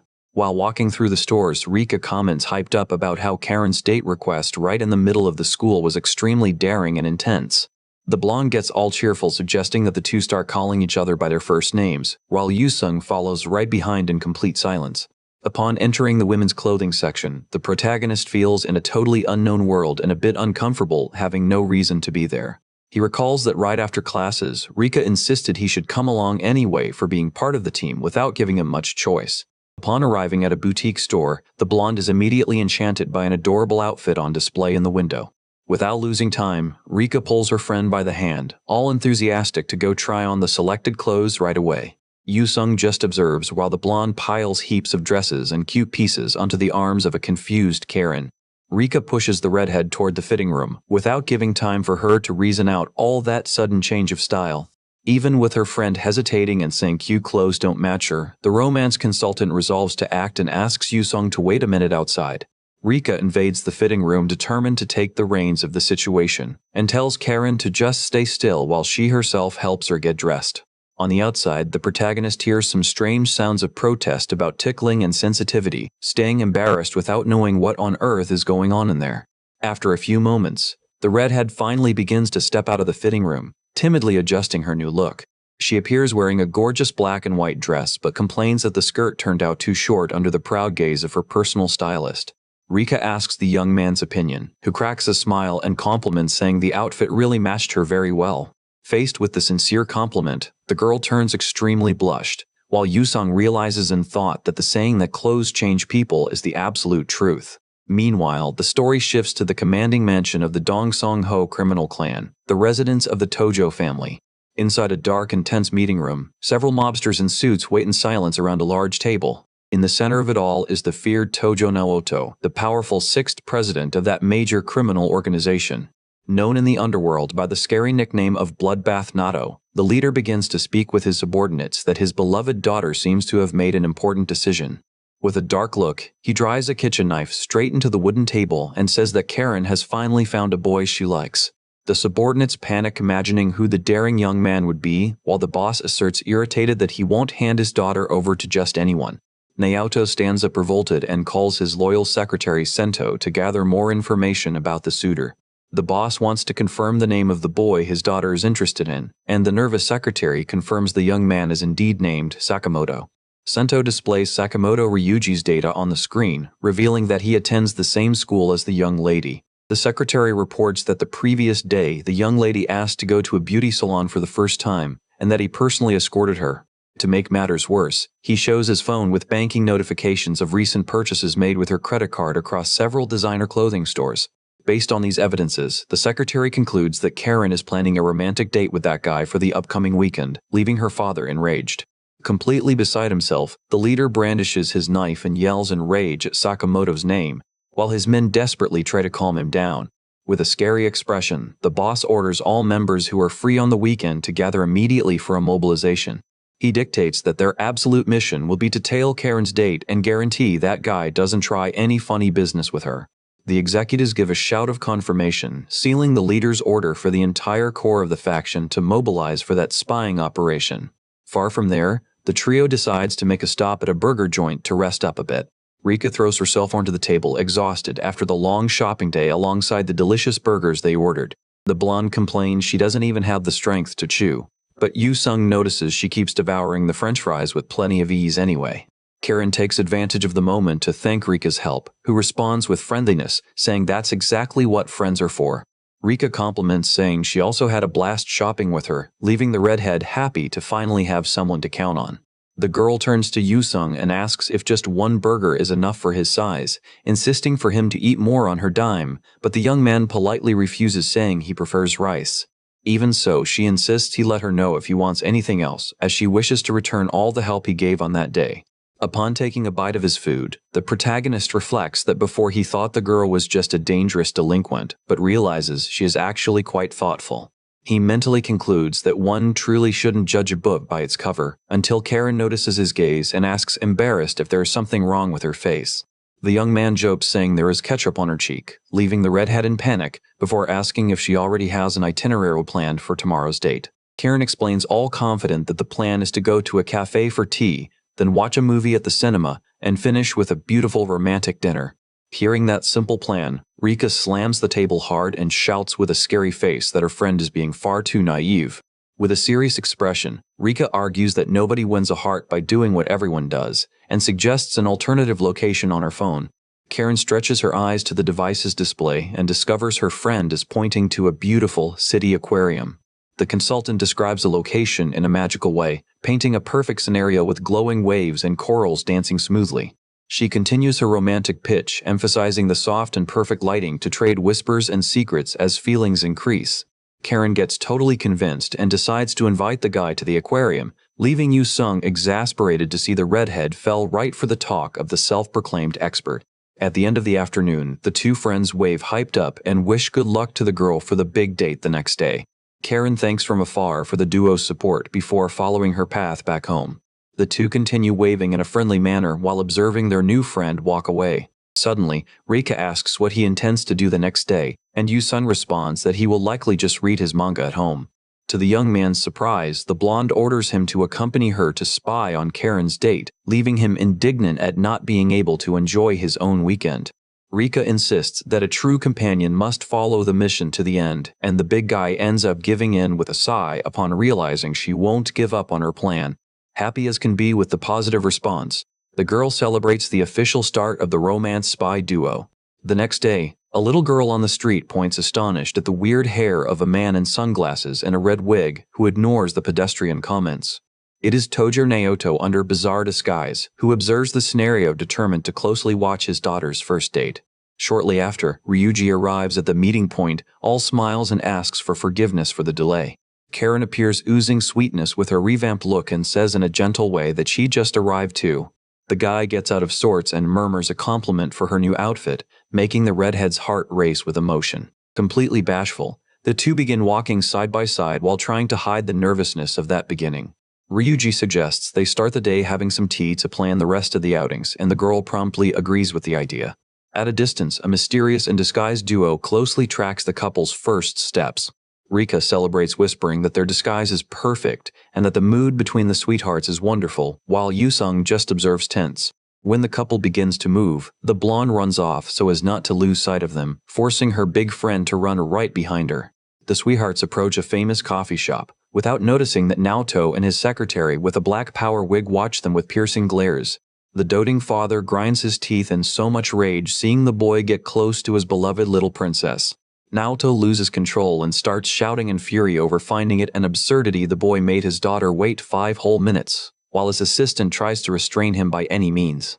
The secretary whispers tense, alerting that the people around are looking suspiciously, leaving the boss confused over thinking their disguise was flawless. Sento explains that walking in a group of 9 mobsters draws too much attention and suggests they split into duplas to watch the couple in a low-profile way. The leader agrees and immediately orders his executives to split into duplas to kick off the spying plan. The scene then moves to the interior of the cozy coffee shop where the couple settled. A huge and delicious sweet decorated with strawberries and chocolates is served at the table.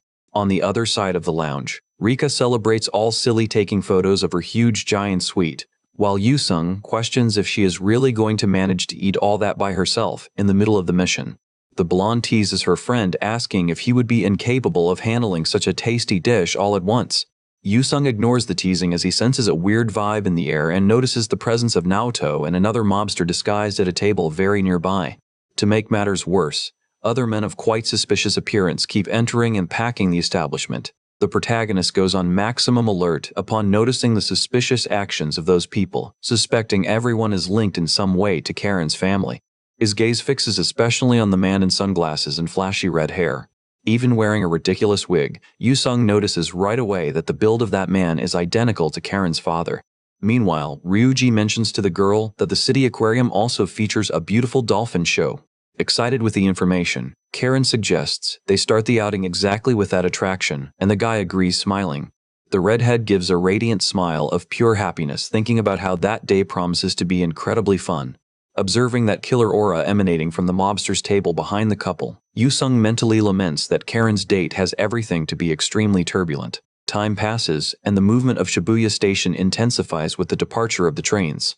Inside a completely packed car, the protagonist uses his physical build to protect Rika from the pushing and shoving of the crowd.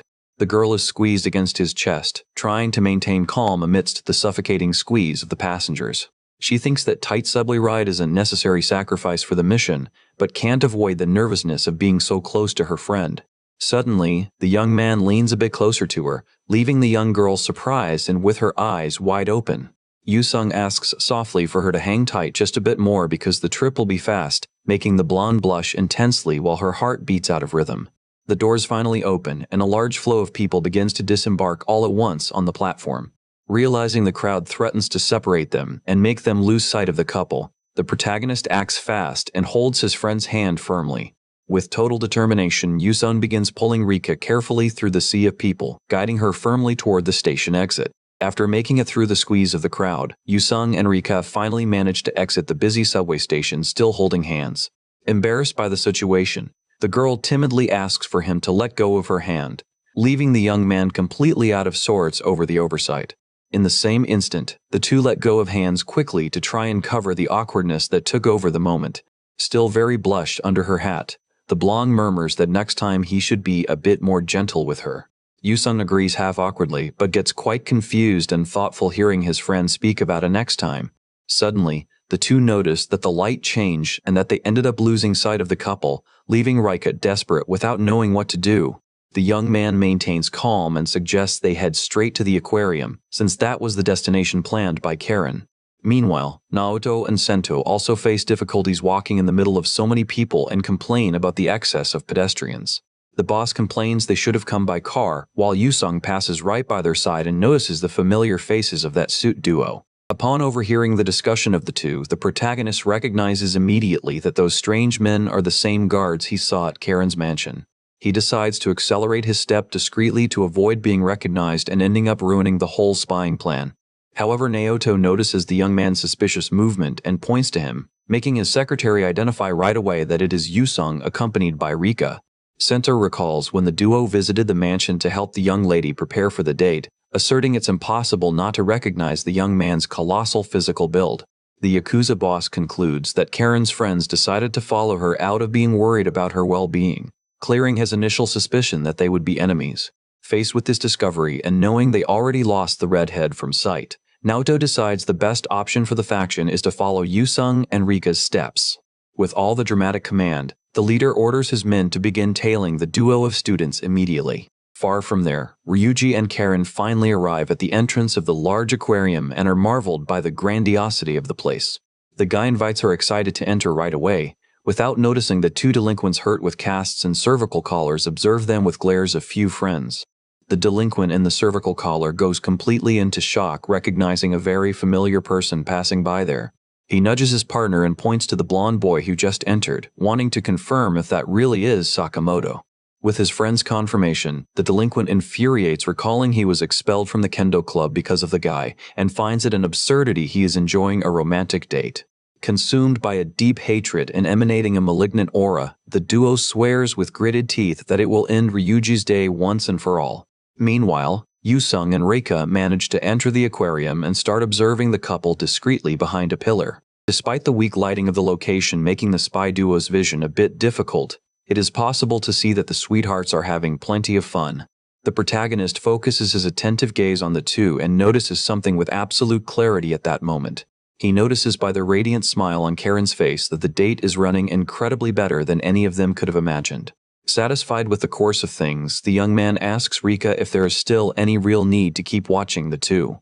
Later, the scene moves to the sunny Minami Ikebukuro Park, where several people enjoy the day having picnics on the grass.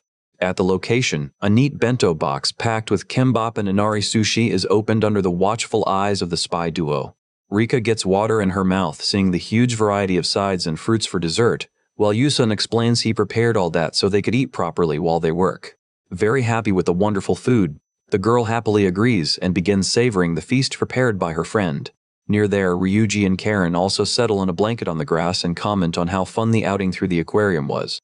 However, the redhead begins to tremble with nervousness, suggesting in an extremely timid way that they begin eating the lunch she herself prepared. Observing the scene from afar, Rika roots for her friend to be well, while Yusung understands her tension for being the first time she cooks for someone she likes.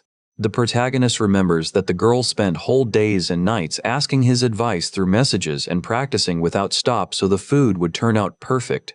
Ryuji opens the lunchbox and stays completely impressed with the flawless presentation of the rice balls and sides, praising her efforts plenty.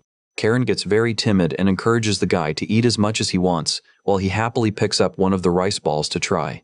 The redhead gulps and tracks his every move with her heart in her hand, anxiously waiting for her beloved's reaction. As soon as he praises the delicious flavor of the food, Karen's face lights up with immense joy and relief for having managed to please him. Confident with the success, she picks up a piece of fried chicken with the chopsticks and offers it directly into the guy's mouth, leaving him surprised with the affectionate gesture.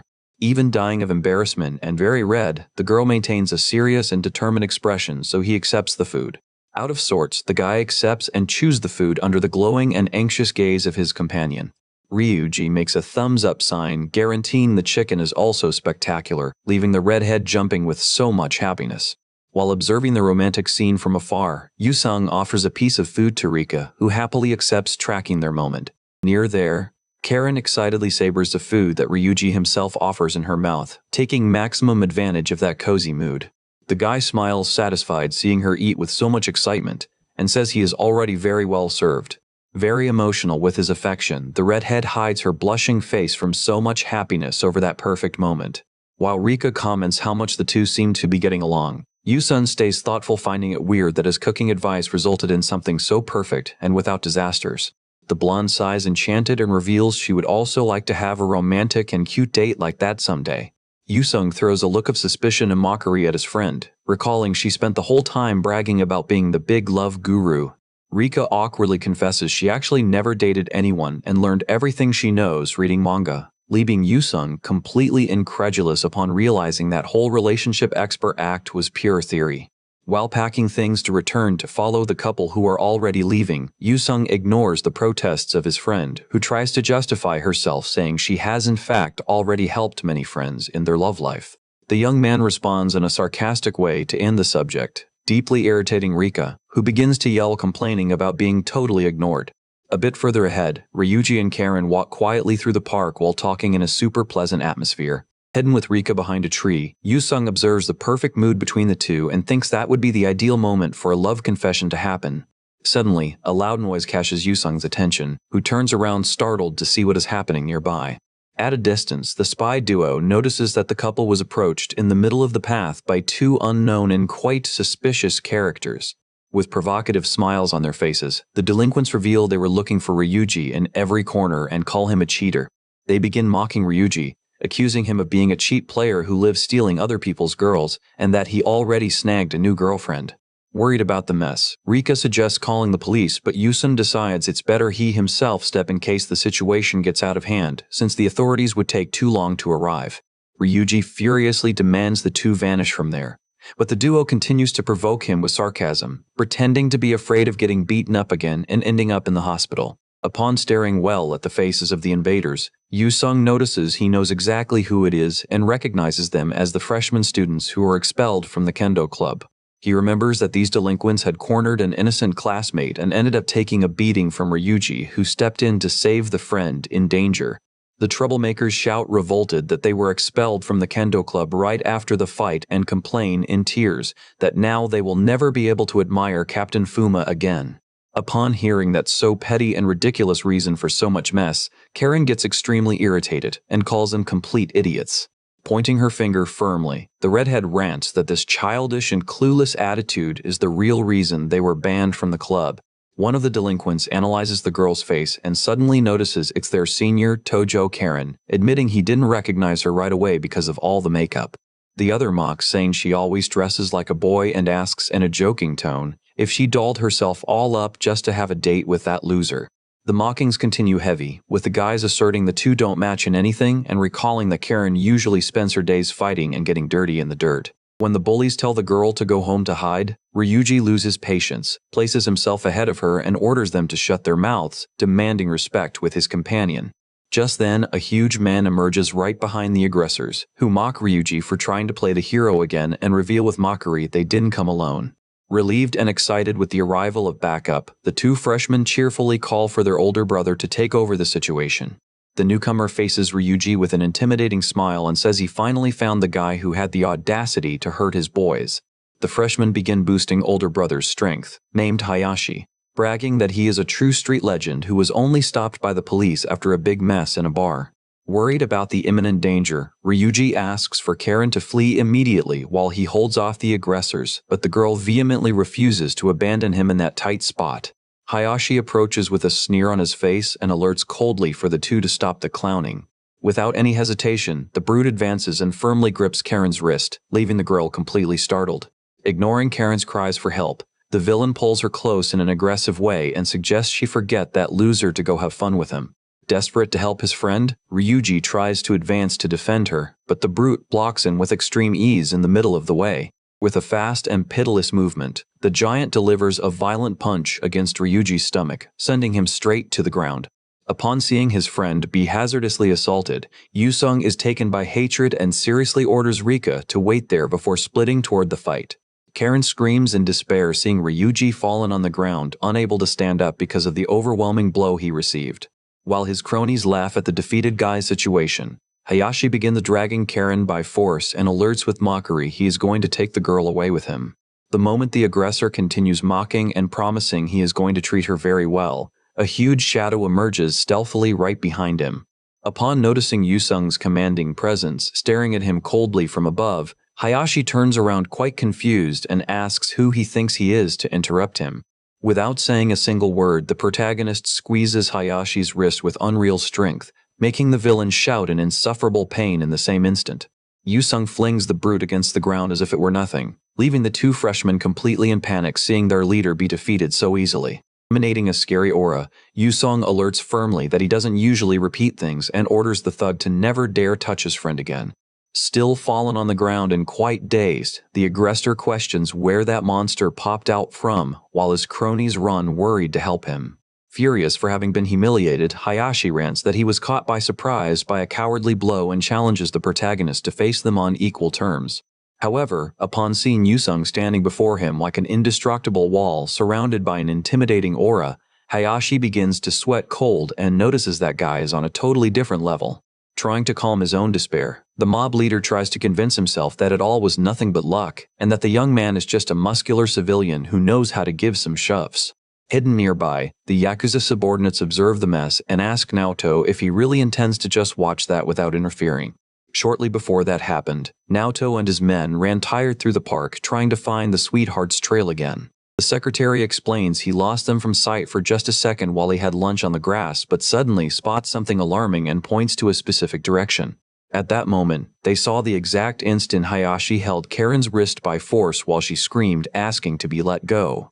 Taken by an overwhelming fury seeing his beloved daughter be touched by a thug, the Yakuza boss emerges from the bushes, grinding his teeth from so much hatred. One of his goons asks immediately if he should fetch the weapons to teach the character a lesson, but Naoto suddenly orders everyone to calm down and wait.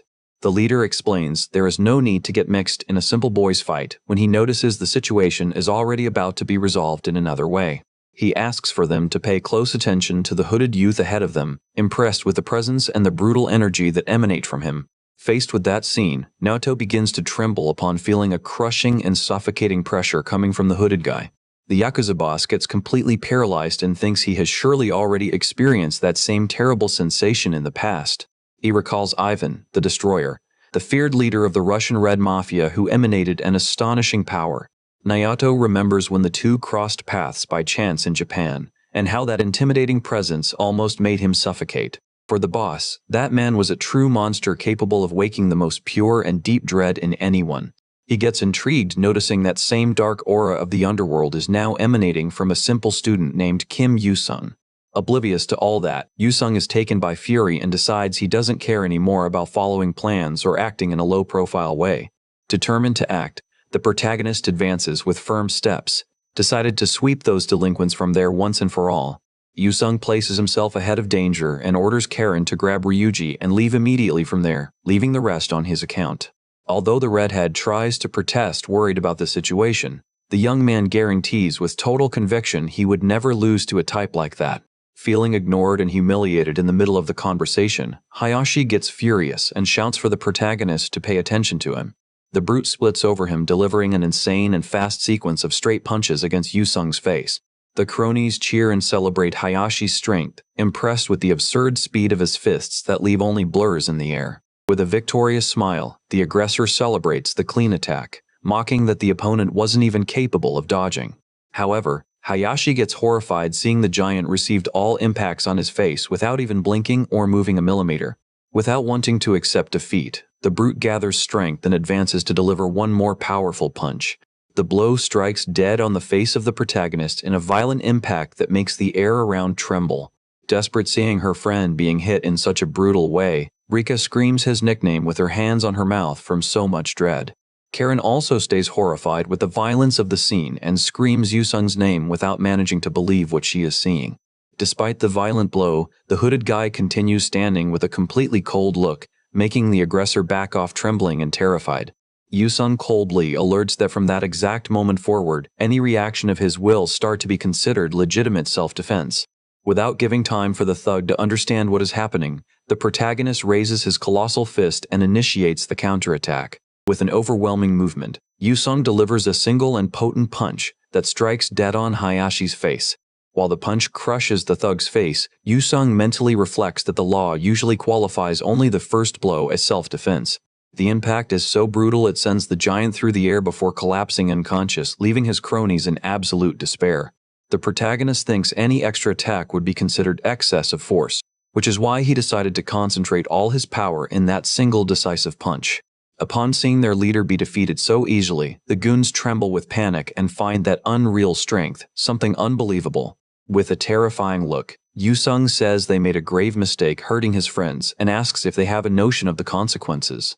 The freshmen begin crying on the ground and threaten to call the police, claiming the father of one of them is a big shot of the law.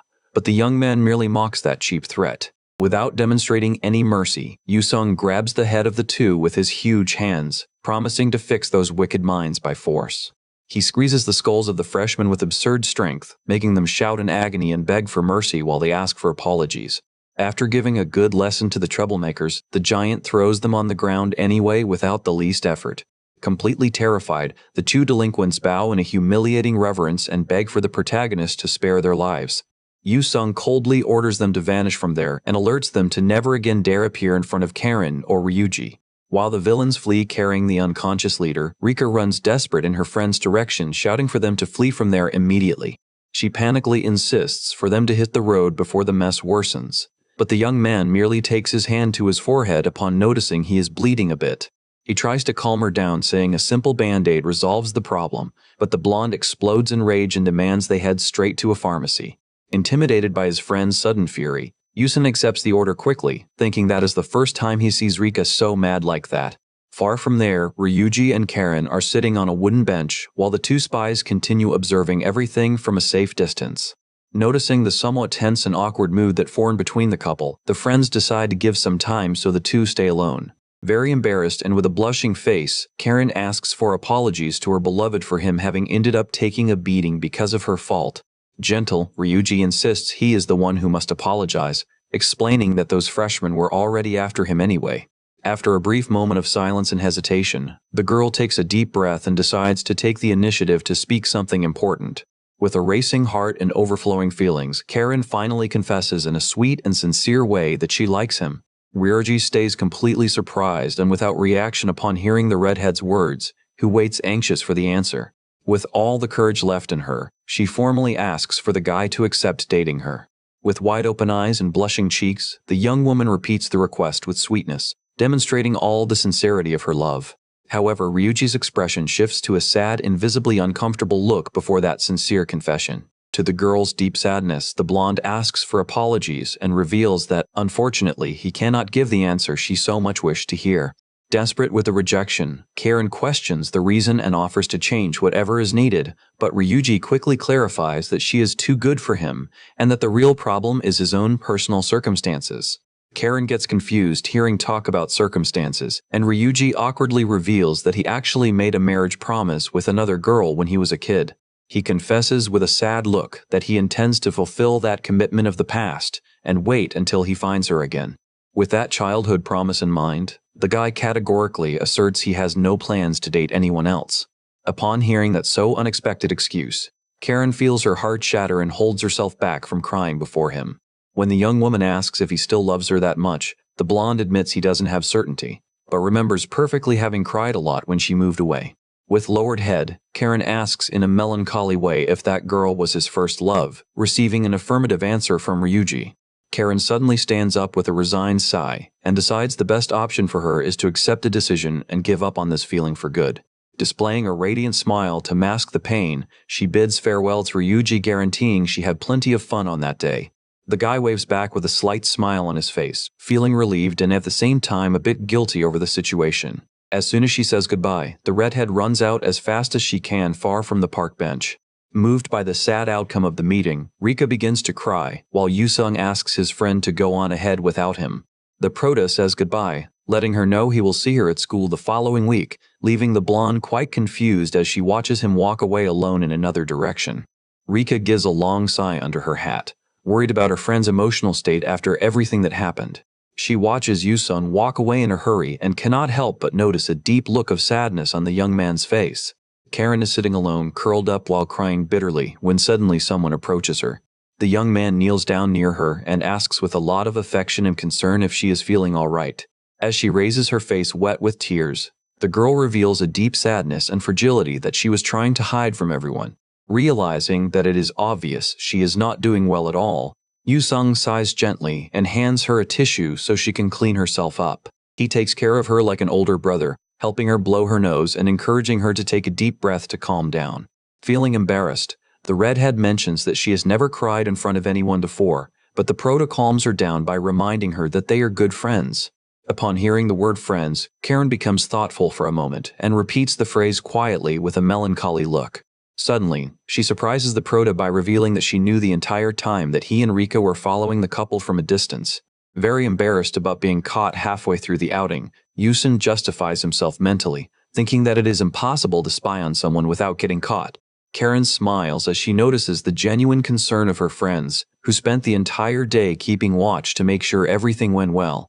She apologizes for the failure and confesses that she changed her look in hopes of finally winning Ryuji's heart. However, she sadly admits she realized there was never any room for her in the young man's love life. Holding her own chest, the girl pours her heart out about the unbearable pain of rejection and laments the fact that she can do nothing to change it. While listening to Karen vent about how she had never felt such a sharp pain before, Yusung observes her with a very tender and understanding look. Karen breaks down in tears once again while admitting out loud how much she truly loved the blonde young man. Observing her suffering, Yusung reflects on how, in the beginning, he saw her as just a minor character in that romance manga. He remembers that he used to act similarly to Rika, always maintaining a polite smile and a certain emotional distance. The Prota recognizes that he always put up a barrier between them because he believed everyone around him was just a mere fictional character. However, seeing the redhead cry with such intensity, he questions whether it would be fair to label someone with such real feelings as just a fictional character. Determined to cheer her up somehow, Yusung stands up and extends his hand, asking her to stand up as well. He jokes, saying that if she stays down there crying like that, someone is going to end up calling the cops for disturbing the peace. Her friend's silly joke makes Karen give a light smile, breaking the tension of that sad moment. Laughing at the absurd teasing, the redhead gets a kick out of the comment, while Yusung claims that a smile suits her much better. Next, the young man begins to take off his dark blue hooded jacket, inviting her to go somewhere else with him. He hands the oversized jacket to the young woman and orders her to put it on without asking questions. While helping her put on the huge piece of clothing, Yusung surprises her by revealing that their destination now is a karaoke bar. With a gentle pat on her head, he explains that she needs an enclosed place to sing and scream until she drives away that whole streak of bad luck. The giant begins to walk away hurriedly in front, causing Karen to run after him while trying to protest. Adjusting the huge hood on her head, the redhead mutters in slight disbelief about how her friend can be completely unpredictable. As she keeps pace with him down the sidewalk, the girl reflects on how the people around her are human and full of life. She gives a beautiful smile of pure gratitude for being surrounded by real people with such genuine feelings and emotions. Watching the two walk away, the mobsters praise Yusung's mature attitude and are relieved to see that the young woman has such a good friend by her side. Nato agrees with the comment, reflecting that kind-hearted and protective young men like him are hard to find nowadays. The Yakuza leader gives a satisfied smile and begins to think that the young man in the hoodie might be even more special than he imagines. With a look of respect, the mob boss says goodbye to the Prota in his mind, hoping that their paths will cross again in the future. Shortly after, at the karaoke bar, Karen sings her heart out with total energy into the microphone, while forcing a completely exhausted Yusung to play the tambourine with more enthusiasm. To the Prota's despair, Karen excitedly announces that it is finally his turn to take the mic. A short time later, Rika excitedly enters Yusung's room and is surprised to come across a literal home gym setup inside. Looking at so many weight training machines scattered around the place, the blonde asks if every guy has a room like this, making her friend sheepishly admit that his case is an exception. Curious about the equipment, the girl approaches a pair of gigantic dumbbells lying on the floor. She tries to lift one of the weights with all her might, but gives up in frustration upon realizing it does not even budge, questioning if that thing was truly made for human beings. Yusung explains that the weight is equivalent to half her body weight, while wondering in his mind how that noisy girl ended up in his room. He recalls that it all started like any other day, with the two of them walking peacefully toward the subway after classes ended. Midway through the walk, a loud stomach growl cuts through the conversation and reveals Rika's overwhelming hunger. Embarrassed by the situation, the blonde blushes while the Prota casually asks if she is hungry. Yusung suggests they stop by his family's restaurant to grab a bite to eat, leaving his friend thrilled to finally remember that important detail. The young man agrees with a smile, thinking that offering her a simple meal would not hurt anyone. Shortly after, the two arrive at Yusung's cozy family restaurant, located in a quiet neighborhood of the city. Upon sitting at the table, Rika begins to devour the delicious dishes at an impressive speed, leaving her friend quite worried that she might end up choking. After chugging a cold soda all at once, the girl bursts into a laugh of pure satisfaction over the wonderful meal.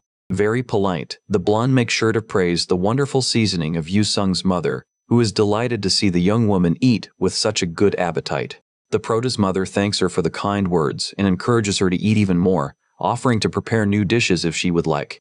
Seeing the scene, Yu Sung thinks that his friend truly knows how to appreciate good traditional food, and notices that his mother took a real liking to her. Suddenly, Rika gives a friendly slap to Yu Sung's back and announces she is ready to go, causing the young man to choke and spit out all his water. Still coughing and wiping his mouth, the prota asks sharply where she wants to go in such a hurry all of a sudden. With a playful wink, the girl reveals that the next step of the outing is to pay a visit to his room. Back in the present, Yu Sung brings some drinks on a tray while mentally lamenting that he was naive enough to agree to that request. Upon opening the door to serve the refreshments, the young man suddenly freezes in shock as he comes across a totally unexpected scene. He catches Rika flipping through one of his romance manga that he had secretly bought as a reference for the future, leaving him completely red with embarrassment. The girl begins to tease him for reading that kind of cute story, while the young man tries to justify himself mentally, saying he needed as many references about love as possible. Rika laughs at her friend's overreaction and clarifies that she was just teasing, as she knows very well that his true passion is battle manga. She points to a specific collection on his bookshelf called Golden Sakurai and asks if he is a fan of that famous samurai story. Yu Sung's face lights up as he confirms that it is his favorite work of all time, leaving the blonde jumping for joy upon discovering that they share the same taste. He mentions that he usually rereads the entire saga from time to time while handing a rare first edition volume into the hands of his amazed friend. Enthusiastic, the young man praises the spectacular art and the striking narrative of the series finale, labeling the work a true masterpiece. Rika listens to him with eyes shining with immense admiration, happy to find someone who understands her passion so well. The prota continues talking non-stop about the psychological development of the characters, admitting he has never met anyone who loved that work as much as she does. Proud of the compliments, the girl mentions with a laugh that her dad is going to be extremely happy to hear that, leaving Yu Sung confused by the revelation. She reveals naturally that her dad is a manga author and that he was precisely the one who created the entire story of Golden Sakurai. Upon hearing the name of the legendary author, Kishimoto Musashi, the prota goes into absolute shock upon realizing that his friend is the daughter of a true genius of the industry. He begins to connect the dots mentally, remembering that Rika's last name matched perfectly and that her physical traits made total sense. The young man remembers the rumor that the author's wife was British and realizes he fell into the classic trope of having a classmate who is the child of a celebrity without even noticing. He panics upon recalling that he had already visited her house recently and that the answer to that mystery was right under his nose. Completely euphoric, Yu Sung holds Rika's shoulders and desperately begs for an autograph from the legendary author on his next visit. Facing his friend's promise to introduce him personally to her dad, the young man cries with immense emotion for finally making it big as a die-hard fan. After calming down a bit, Rika raises her hand and shyly comments that she has a point of curiosity she would like to clear up with him. She asks why, among so many famous works created by her dad, that specific saga ended up becoming his favorite. Rika admits that she also grew to like the story a lot lately, but without a very specific reason beyond simply loving the narrative. Looking affectionately at the volume in her hands, she begins to detail a striking moment that happens in the 5th volume of the samurai story. Rika reveals that she feels very touched by the personality of the main hero, who always puts the safety and well-being of his friends first in battles. At that exact moment, the image of the prota defending Heron from the delinquents with such determination flashes through the girl's mind. She thinks about how that blend of relentless strength and extreme gentleness with the people he loves makes him an admirable human being. Hugging her dad's manga, Rika confesses mentally that the heroic personality of that comic book immediately reminds her of Yu Sung. The weekend goes by fast, and the next morning, the school routine resumes normally as the students arrive. Inside the busy student council room, Yu Sung repeats the mention of the long weekend, with a look of slight bewilderment. With a serious and determined expression, President Kumiko stares at the young man and reminds him that he had promised to help her no matter what during that break. Kumiko explains that she needs his help to avoid a scary teacher and mentions that the school will receive a Russian exchange student right after the holiday. She reveals that she would like to prepare a memorable welcome gift, and Yu Sung deduces that his task will be to help her choose this souvenir. The president excitedly confirms that is exactly what she needs, flashing a broad smile of satisfaction. Without many options to turn it down, the young man agrees to help and suggests that they meet right on the first day of the holiday, the 29th. Kumiko celebrates the quick response with her typical imposing pose and warns in a joking tone that she will not forgive him if he breaks the promise. She dismisses him to go back to the classroom, leaving the Prota quite intrigued by the president's sudden change of mood. Thoughtful in the hallway, he plans to ask Rika to postpone their meeting to the 30th so as not to stack up commitments. Along the way, a classmate approaches Yusung and curiously asks if he has already heard the latest school news. The boy begins to comment about the pair of troublemaking freshmen from the kendo club who were always causing trouble in the hallways. He mentions that, surprisingly, the two requested an immediate school transfer on the very same day, raising suspicions that something very serious might have happened. With a slight smirk, Yusung just brushes it off mysteriously, suggesting that the boys must have their own reasons for leaving. Already at his desk, the Prota thinks that it was a well-deserved punishment and feels relieved to know that the two will no longer bother Karen or Ryuji. The classroom door opens and the new English teacher, Mizuki Nene, begins the class by pleasantly scolding a few students for being late. She cheerfully orders everyone to settle into their desks and immediately open their English books to get started on the material. The teacher writes a question in English on the board, asking which of the two presented options would be the cheapest. While the explanation continues, Yusung notices that Rika ended up nodding off at her desk next to him and gives her a few light nudges to wake her up. Mizuki checks the date on the calendar and decides to use the day 24 to select a random student from the class to do the reading. Upon hearing the drawn number, the classmate sitting right in front of Yusung goes into a complete panic, thinking he was the chosen one. However, the teacher asks the person sitting right behind that number to read the text, catching the Prota by surprise and saving the classmate in front. With a firm posture, Yusung stands up and performs the reading in English flawlessly, correctly pronouncing every single word of the paragraph in the book. Satisfied with his performance, Mizuki follows up with a new question and asks the young man to suggest an appropriate answer for the text. Without hesitating, he answers in perfect English, suggesting the city of Osaka due to its great popularity among tourists and cultural richness. The teacher stares at the young man with a frozen, startled expression, leaving him quite intrigued by such an unusual reaction.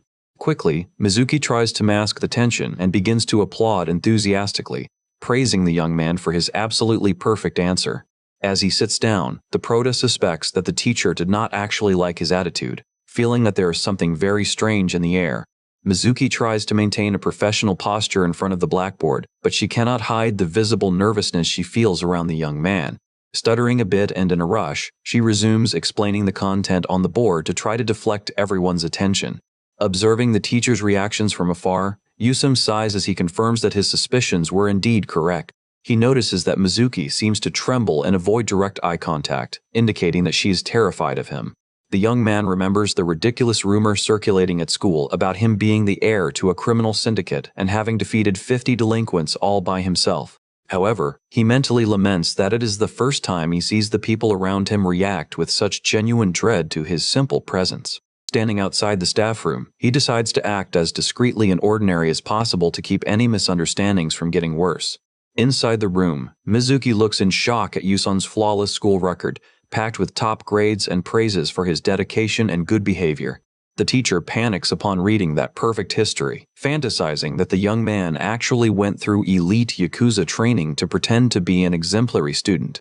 Frightened by her own dark thoughts, she suddenly starts as she hears the room door opening. In her fertile and terrified mind, she imagines the giant stepping into the room with a maniacal, scary, delinquent smile. In real life, the teacher stutters nervously as she welcomes him and tries awkwardly to hide that she was snooping into his personal file. Facing that explicit panic from the teacher, the young man notices with sadness that she is truly terrified by his intimidating build. Trying to ease the situation, Yusung calmly explains that he is only there for the career counseling session that she herself had scheduled.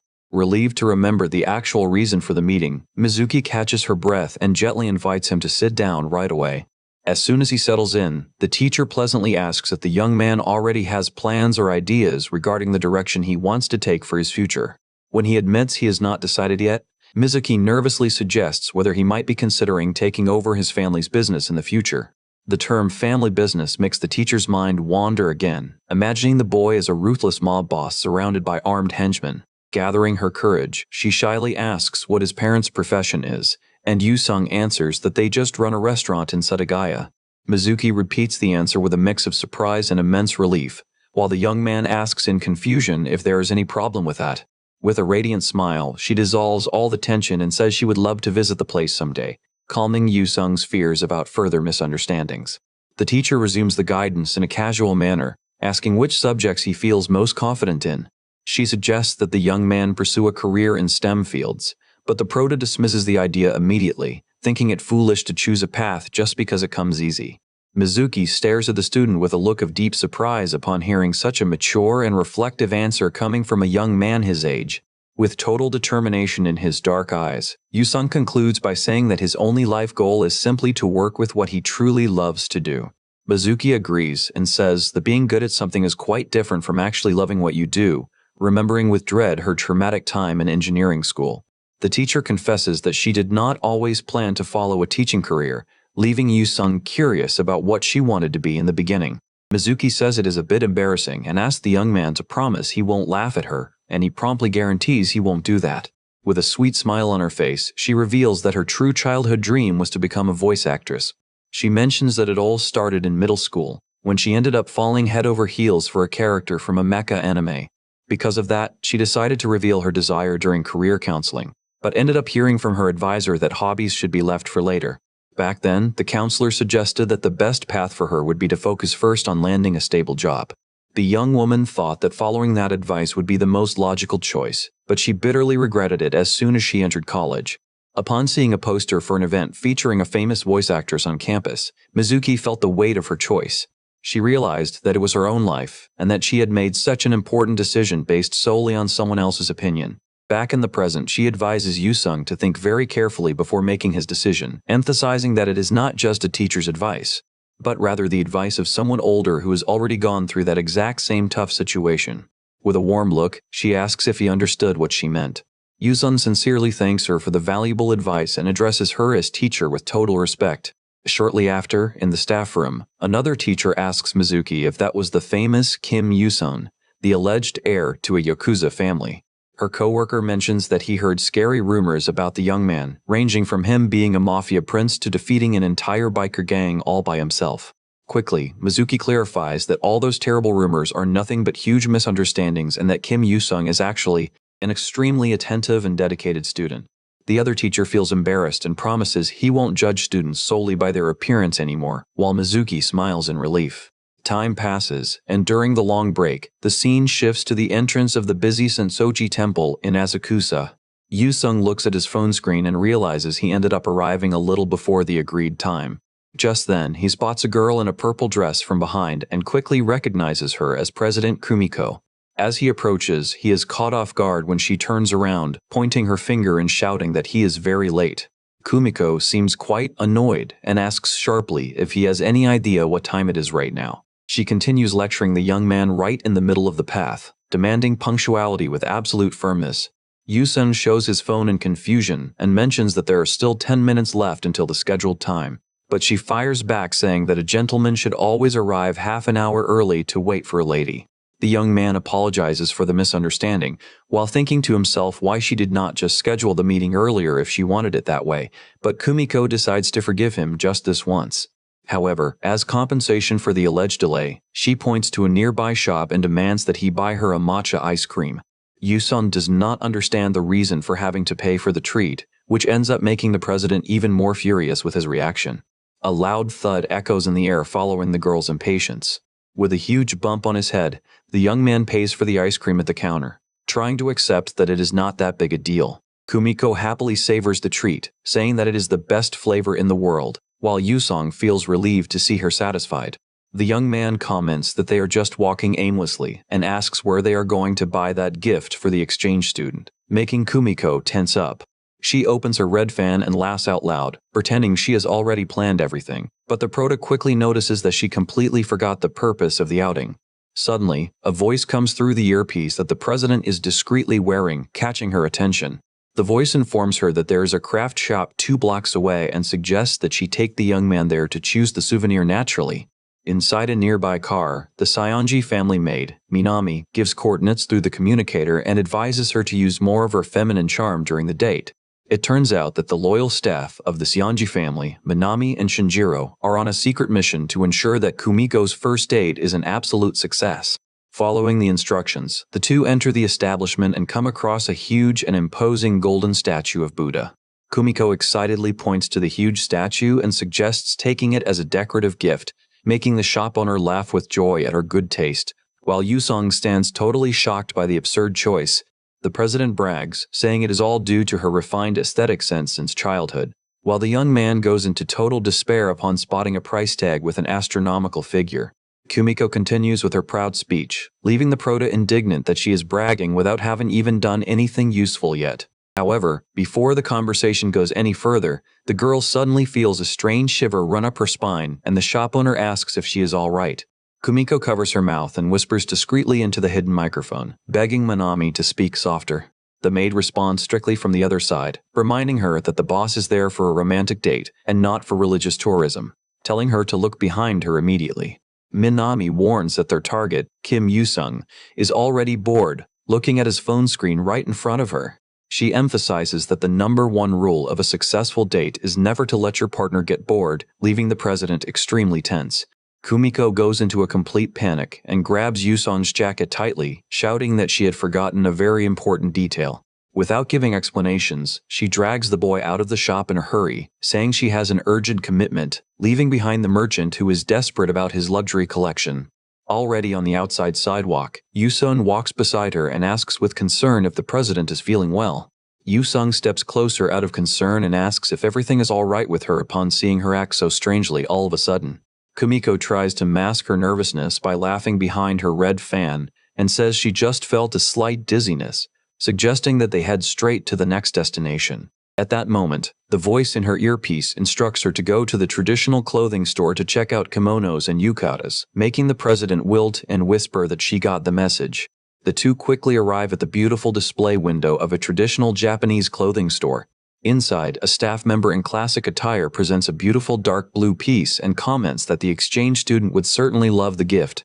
Yusung analyzes the model thoughtfully and asks for the president's opinion to know if that would be a good choice. Kumiko steps forward commandingly and asks if that is the only model available, demanding that they show her the best and most valuable piece in the entire store, regardless of the cost. Upon hearing that, the saleswoman fills with a burning competitive energy and smiles defiantly, accepting the request right away. The woman brings out a stunning white kimono with delicate floral prints and announces that the piece costs around 500,000 yen, leaving Yusung completely terrified by the absurd price. While the president evaluates the outfit calmly and asks to see a few more options, the young man continues to tremble with dread as he realizes his friend's level of ostentation. After a long sequence of tries, Kumiko ends up rejecting several other presented kimonos because they do not really match her personal style. Time goes by quickly inside the establishment as the auctions begin to run out. In the end, the president is torn between a yukata and a wonderful kimono, admitting that she found both incredibly beautiful. The pleasant saleswoman then suggests that she try the clothes on herself, explaining that this is the best way to decide when one is in doubt about a gift.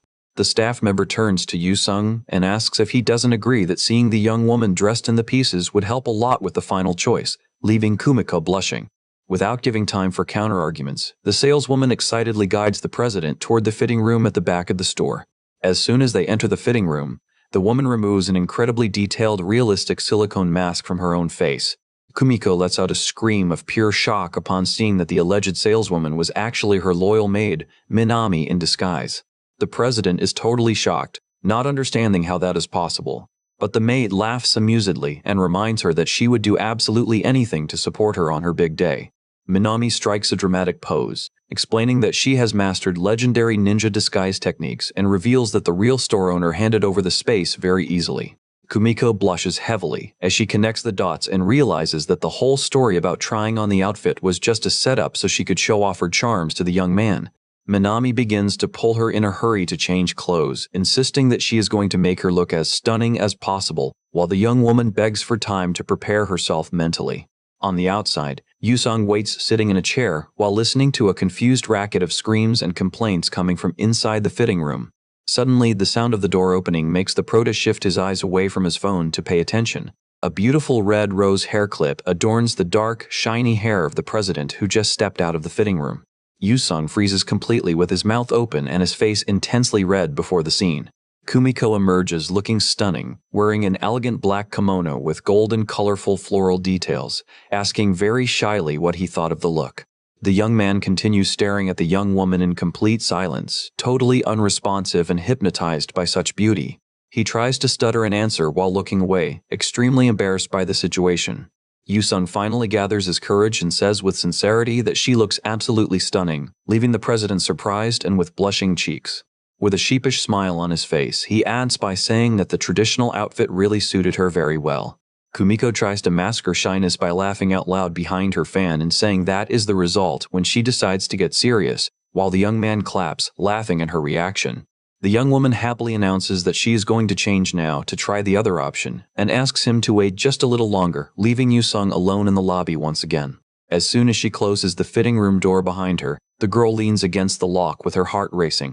Kumiko holds her own completely red face, trembling with so much embarrassment and emotion over the compliment she just received from Yusung. She hides her face with her hands, not knowing how to deal with that whirlwind of new feelings she is experiencing.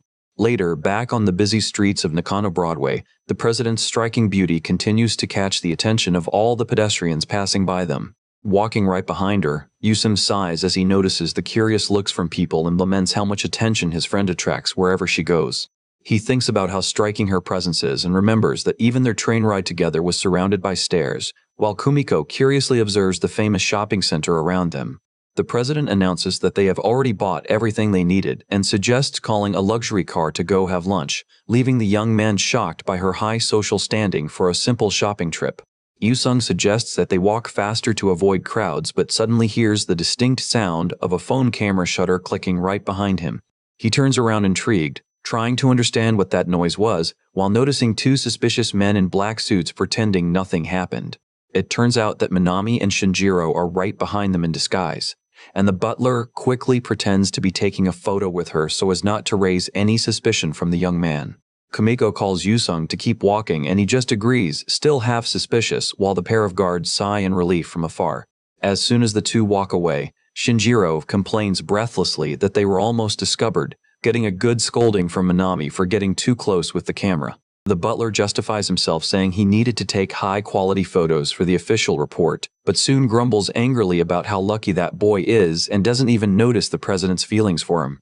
Minami warns her colleague, saying she does not care about his dislike for Yusung, but demands that he never let that resentment show in front of the young mistress. Meanwhile, Yusung guides the president to the entrance of a local establishment with a very welcoming appearance.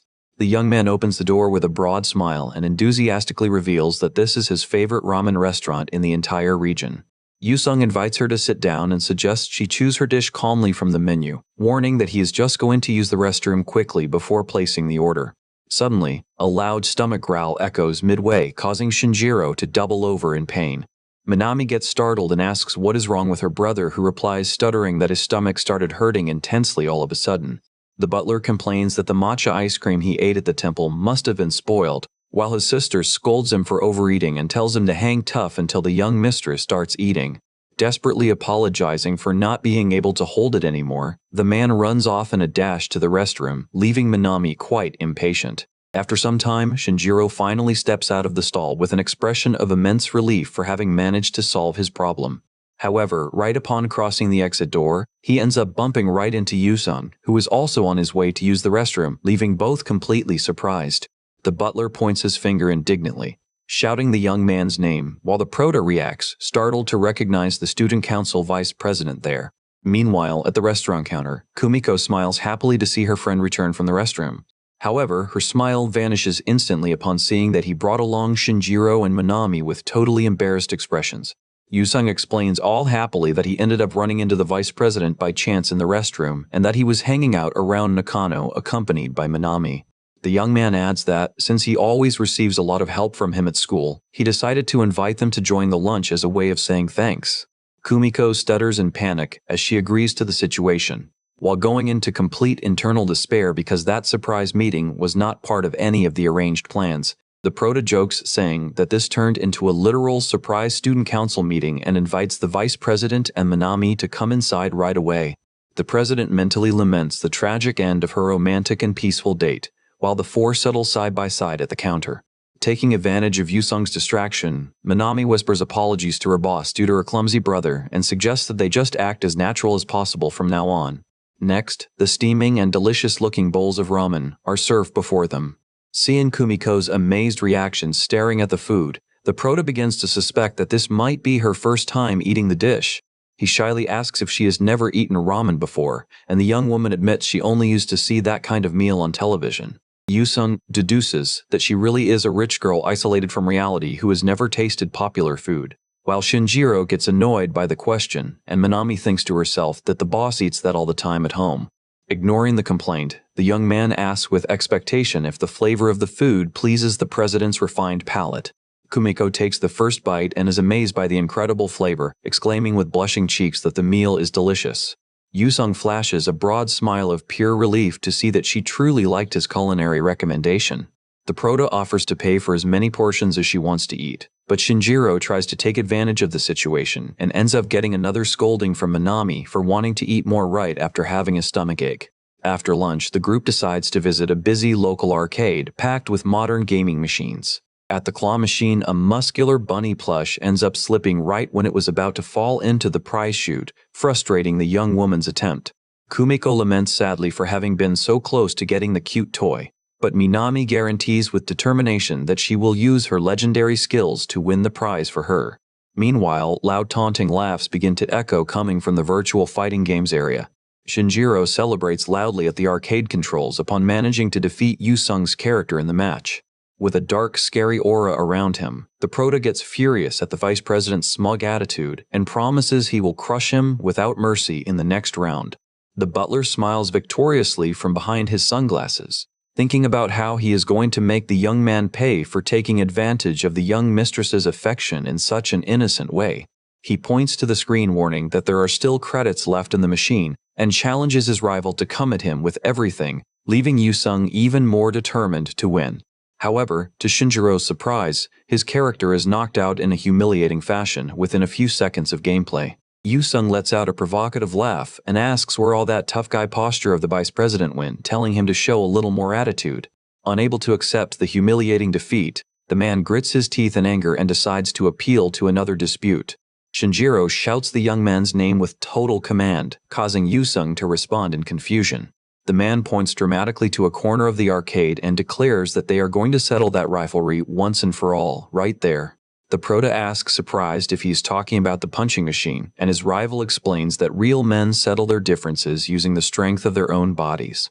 Shinjiro begins to unbutton his shirt in a dramatic way, commenting that the young man probably hasn't noticed his true potential yet. He tears his clothes off, revealing an extremely muscular and ripped body, leaving Yusung in a complete state of shock, not understanding where all those muscles came from.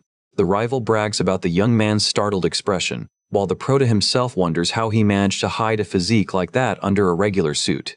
From afar, Kumiko and Manami just facepalm out of pure secondhand embarrassment over the ridiculous scene the man is making in the middle of the arcade. Shinjiro assumes a combat stance and claims that the young man accepted the challenge, but Yusung quickly denies having agreed to anything.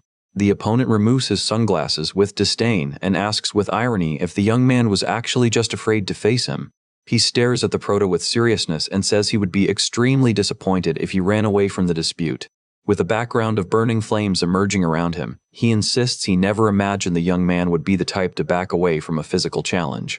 Shinjiro cracks his knuckles with a confident smile on his face and tells his rival to pay close attention to the blow he is about to deliver. With a thundering battle cry, he concentrates all his power into his fist, prepared for the punch. The man lands a devastating and precise blow right in the center of the machine's punching bag. The digital display instantly shows the incredible score of 960 points, drawing cheers of celebration from the girls in the background for the new record set. Shinjiro turns around all proud and points to Yusung, announcing that now it is his turn to try and beat his historic mark, while the people around whisper, impressed by his strength. Yusung begs the president to stop this madness, but Kumiko says she is curious to see the young man's true strength, while Manami is already preparing her credit card to cover any damages in case the machine breaks. Despite trying to insist that they drop the idea, the prota ends up giving in before the excited cheering of the girls and accepts the challenge reluctantly. Yusung cracks his knuckles quite tense, unable to understand how a simple outing ended up taking such an absurd turn. In his thoughts, the young man knows very well that the final score of the machine is not the real problem there. He remembers that his own body possesses a comical and exaggerated strength due to the absurd logic of that world. Because of that, the prota fears that if he delivers a punch with all his determination, he will end up shattering the toy into tiny pieces all at once. Finding no other way out, Yusung decides to focus his energy and go all out on the attack. Realizing he won't be able to hold back his strength, he prepares his fist, thinking that since the machine is going to break anyway, the best thing to do is do it with as much style as possible. The young man delivers an absurdly powerful and glowing punch toward the target. With crossed arms, Shinjiro watches the blow and stands completely jaw-dropped at the speed and devastating impact of the punch. However, Minami soon shouts desperately, asking where he was aiming, since Yusung ended up missing the punching bag and bent the iron frame of the machine directly. The toy's display reports that the blow could not be computed, registering a score of 0 under Kumiko's amused comments. The vice president tries to play superior and advises the young man to improve his aim, while Yusung just pretends to be upset to cover it up. Mentally, the prota celebrates that his plan to miss the target professionally worked out, believing he managed to avoid a major disaster. However, before he can relax, the young man notices something strange happening to the damaged structure of the device. Suddenly, with a loud snap, the entire punching bag detaches from the iron frame and drops straight to the floor. The piece fallen on the ground looks as if it even gained a death halo, leaving everyone present in a completely awkward silence. Sweating cold and dread from that display of monstrous strength, Shinjiro adjusts his sunglasses and suggests considering today's challenge a technical draw. The butler walks away, pointing his finger and promising an overwhelming victory next time, while the young man scratches his head, relieved to have escaped that situation. After all that noisy commotion, the group decides to walk over to a nearby instant photo booth. Yusung suggests that since they are all gathered there, it would be a great idea to take some fun photos together as a souvenir of that special day. Kumiko finds the proposal excellent, and Minami agrees, all excited for the chance to keep a keepsake. With a smile on his face, the young man invites everyone to step right into the small, colorful booth. Inside, the four squeeze together before the camera and make funny, joyful poses while the flashes go off. The developed photos show the group wearing animal headbands and space glasses in extremely casual and happy poses. The president praises the result of the photos, while Shinjiro grumbles in the background, complaining that he ended up with his eyes closed in one of the shots. Kumiko lets out a genuine laugh and comments on how much she found that kind of simple activity incredibly fun. Observing her happiness with affection, Yusung suggests they close out the outing on a high note by paying a visit to a karaoke bar. Already in the singing room, Shinjiro takes the mic in an exaggerated way and sings his heart out with passion, while the others accompany him to the rhythm of the tambourines. Right after, Kumiko takes her turn and sings with total elegance and sweetness under the bright light of the disco ball. To close out the night, the president and Yusung sing a duet in perfect harmony, sharing smiles of pure complicity. Later, already under the starry night sky in the city, the young man says goodbye beside the open door of the limousine and wishes them a safe trip back home. Settled in the backseat, Kumiko waves back, thanking him for the wonderful day, while her two staff members appear completely exhausted and collapsed by her side. Minami and her brother think to themselves about how much they ended up wearing themselves out physically to manage to keep up with the whole pace of the outing. With an embarrassed expression, the maid humbly apologizes to the young mistress for their intrusion. She explains that the two ended up getting so carried away with the activities that they missed all opportunities to leave and leave them alone, ruining the mood of the date. Kumiko stares at the two with an expression of surprise before that sincere revelation. However, right after, the president flashes an extremely sweet and welcoming smile to her loyal protectors. She guarantees that there's no problem at all with that, and states she had much more fun than she could have imagined on that day. The young woman recalls with affection striking moments like waiting for someone for the first time in her life and sharing a delicious matcha ice cream. She also remembers how wonderful it was to laugh and talk while doing casual shopping through the traditional stores. Looking with tenderness at the photo strip in her hands, she admits mentally that all of that made her immensely happy. Kumiko smiles, remembering she hadn't had this much fun since the time when the three of them used to play together in the flower fields during childhood. She looks with gratitude at the two siblings and sincerely thanks them for always being by her side, protecting her with so much affection. The young woman bows her head affectionately and reinforces her sincere thank you to Shinjiro and Minami. Moved by the sweet words of their boss, the two siblings cannot contain their tears of emotion and cry with happiness. Wailing from so much joy, the duo enthusiastically declares that they will serve and protect the young lady for the rest of their lives. Kumiko laughs at their overreaction and warns that this won't be the last chance, demanding that the two help her properly on the next date. While the limousine drives away down the illuminated highway, the staff members shout with determination that they will do everything to ensure the success of the next romantic date. Meanwhile, in a quiet office during the dead of night, a long-haired artist works focused at his drawing tablet. Rika opens the office door with a huge smile on her face to greet her dear dad. The girl asks if he hasn't forgotten that her friend would come pay a visit the next day, and the artist guarantees he remembered the commitment very well. With an affectionate look, he opens a welcoming smile and admits that he is also very anxious to meet the young man in person.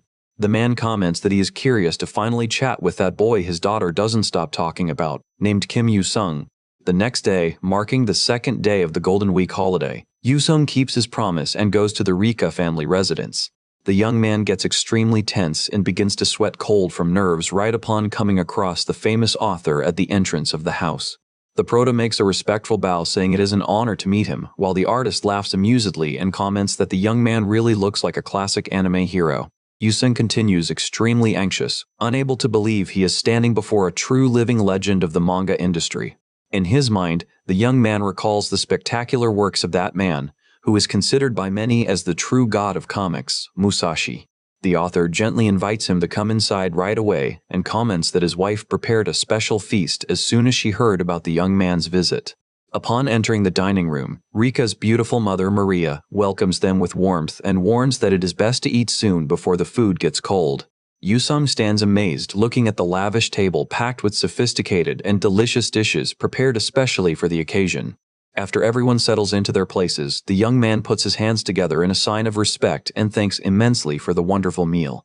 In the middle of lunch, the author casually comments that his daughter hasn't stopped talking about the young man lately, catching the proto totally by surprise. He opens a complicit smile and confesses he was anxious to meet him, since that is the first time he sees his daughter so close to a guy her age.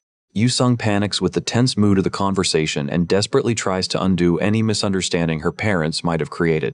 He tries to quickly explain that they are just good school friends, while Rika cuts into the conversation red with embarrassment, siding with her dad for asking awkward questions during the meal. The artist confesses with a laugh that, as a dad to a girl, it was natural to worry about the young man's intentions, but the prota perfectly understands his jealousy.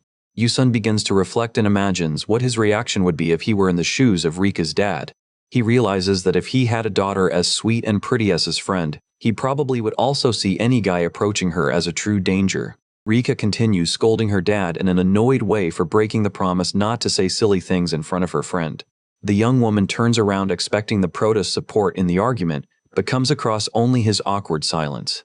She asks confused the reason why he is staring at her that way, causing the young man to mask the embarrassment by coughing lightly.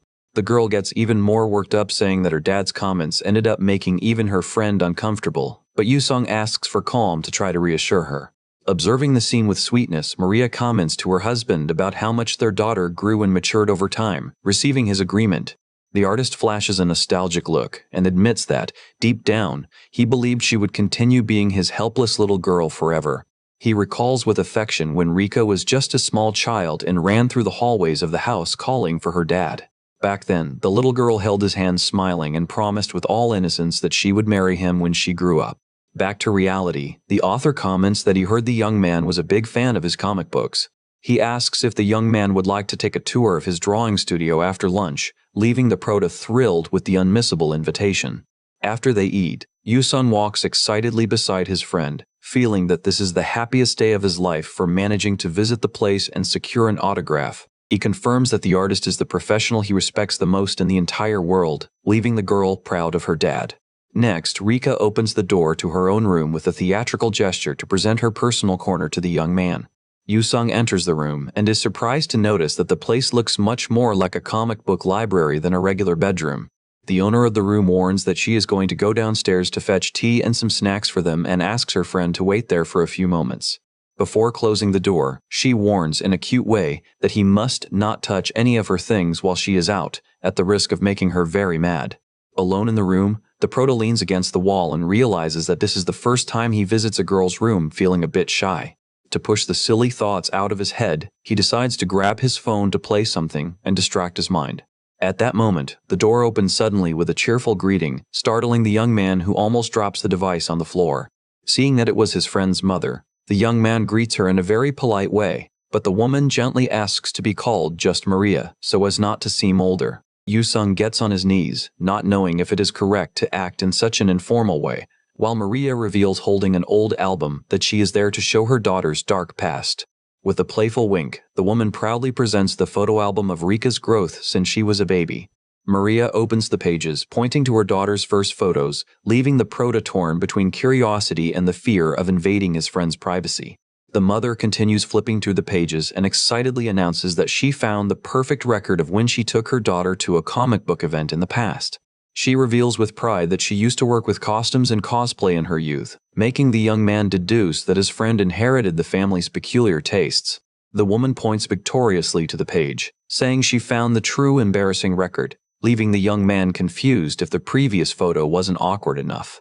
He comes across the photo of Rika in her childhood wearing a luxury gothic outfit full of ruffles and an eye patch, striking a classic anime heroine pose. At that same instant, Rika emerges at the door with a totally pale and horrified face upon catching the scene. The girl runs desperately toward the two, asking if her mother really had the nerve to show that shameful photo to the young man, receiving a positive and cheerful reply. Rika begins to scream out of pure despair and shame in the middle of the room, while Yu-sung just smiles yellow as he notes how much of an anime fan his friend was since childhood. Rika, completely red and desperate, grabs Yu-sung and tries to explain herself anyway, guaranteeing she doesn't do cosplay anymore, and that was just a shameful mistake from her childhood phase. Seeing the commotion from afar, Maria says goodbye with a mischievous smile and warns that she is going to leave them alone to have fun, while her daughter shouts furiously asking her not to dare come back to the room. As soon as the door closes all at once, the room is taken over by an awkward silence while the two young people stay on their knees on the floor, totally embarrassed. Rika breaks the ice, begging her friend to keep this an absolute secret, and Yu-sung replies quickly that he will do that, especially since he has no one to tell anyway. Even with the young man's guarantee, the girl curls up from so much shame and lets out a groan of pure frustration with teary eyes of embarrassment. Trying to ease the situation in a gentle way, Yu-sung stutters a bit and asks her not to be so embarrassed by that old memory. The young man comments with sympathy that everyone goes through that second-hand embarrassment phase in childhood at least once, but Rika stares at him doubtfully and asks if he really never went through anything like that. Scratching his cheek with a sheepish smile, Yu-sung shyly confesses that he was also quite problematic back in middle school, leaving his friend quite surprised. He then takes his phone out of his pocket and asks if she wants to see a photo from his shameful past, making the girl accept immediately with a lot of curiosity. While the young man uses the device to look for the old file, Rika approaches anxious and peeks very close so as not to miss any detail. Yu-sung finally finds the image and extends the phone to show it to her, causing a true shock of surprise in the girl. Rika widens her eyes, completely disbelieving what she is seeing on the phone screen, and stands speechless.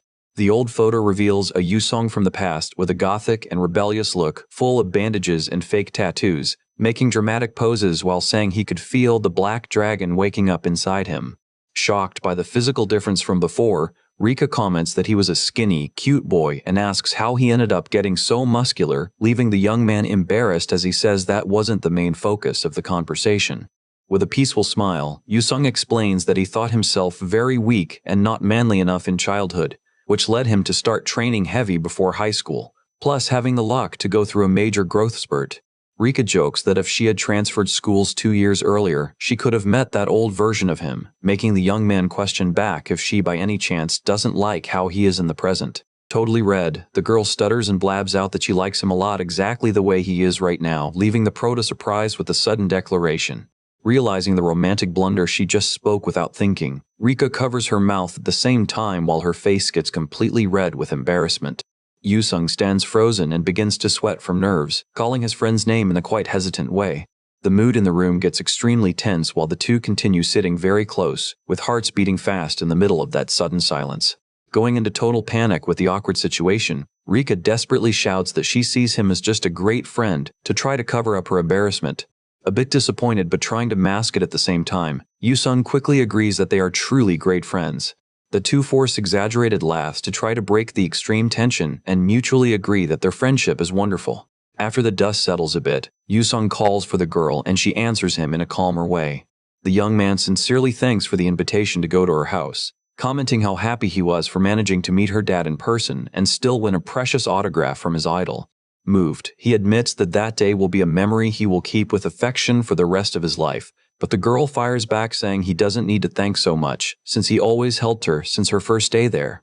Yusung opens a warm smile and guarantees that if that serves as a way of giving back, she can invite him to visit her whenever she wants.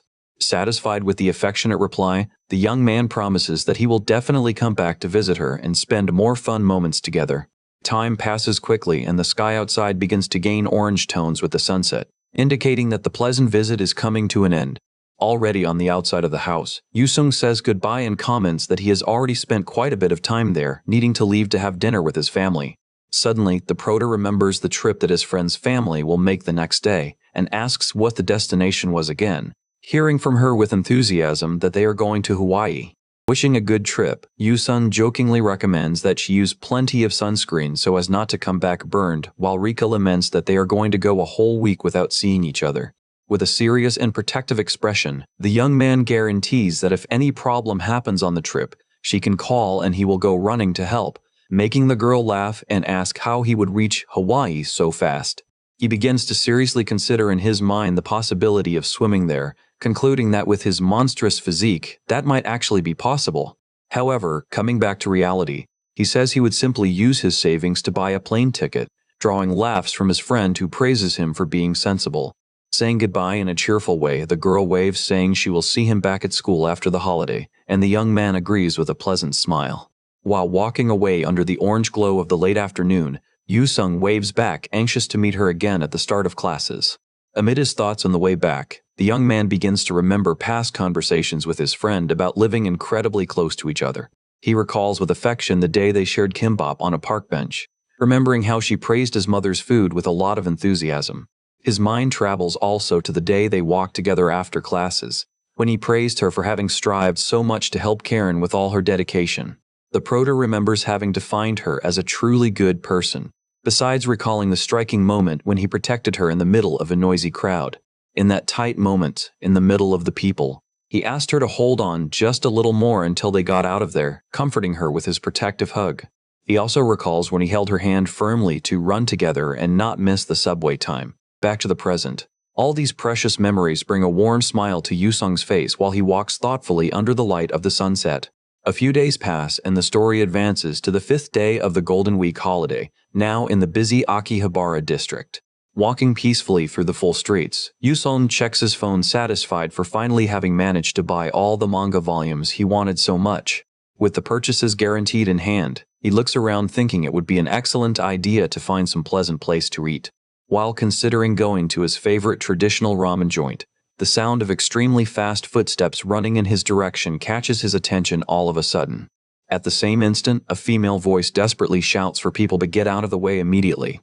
Before he can even react, a stylish blue-haired girl emerges, giving an impressive acrobatic leap right above him, leaving the young man completely surprised with that unusual scene. With a fast movement in the air, the girl asks the Prota for silence while passing flying over him. Yusung stands completely frozen in shock from having an unexpected view right before his eyes and wonders what the heck is going on there. The young man ends up having an absurd nosebleed from the awkward scene and mentally questions if that is some kind of cliché rom-com logic. Shaking his head to regain focus, Yusung holds the girl in his arms firmly and realizes that that is not the moment to get distracted with silly things. The young woman just lets out an annoyed click of the tongue, leaving the Prota indignant for receiving such ingratitude right after having saved her life. Suddenly, a group of men dressed in suits emerges, running at high speed while shouting for Sasha's name, catching the attention of both. Without giving time for explanations, the girl holds Yusung's hand tightly and begs for help while pulling him to run along with her. Yusung stops suddenly upon realizing the path she was taking and warns that that direction would lead them directly into a dead end. Assuming the leadership of the escape, the Prota pulls the girl by the arm and orders her to follow him down the correct path. The two enter running into a traditional ramen joint to try to lose the pursuers once and for all. Hidden under the counter, the two observe in silence the men in suits pass straight by the window of the diner without noticing their presence. Relieved, the two peek cautiously outside to guarantee that the danger really has already passed for good. Feeling finally safe, the young people stand up and let out a long sigh of relief for having managed to escape that suffocating pursuit. The girl sincerely thanks for the support, but Yusung, still half suspicious, demands to know immediately the reason why she is being hunted like that. Suggesting that they settle down before talking, the young woman presents herself as Sasha and asks the young man's name, who replies in a direct way that he is called Kim Yusung. Sasha stands intrigued upon noticing that he is not a native Japanese and questions if he is a tourist, but the prota explains that technically he is a second-generation Korean descendant. Yusung presses the girl so that she stops dodging the subject and explains who those men were, making Sasha sweat cold as she mutters that it is a complicated situation and hard to summarize. Without patience for mysteries, the prota turns his back ready to leave and wishes good luck in the escape, leaving the young woman desperate, asking him to wait. The girl tries to argue in a conceited way, saying that common sense dictates helping a pretty young woman first only after ask questions, but the young man fires back saying that kind of rule doesn't exist anywhere. Seeing that she won't manage to convince him for free, Sasha decides to offer a financial reward, ticking the prota off upon seeing the absurd amount of cash in her hands. She displays glittering stacks full of high-value bills, making clear she is willing to pay very well for his protection.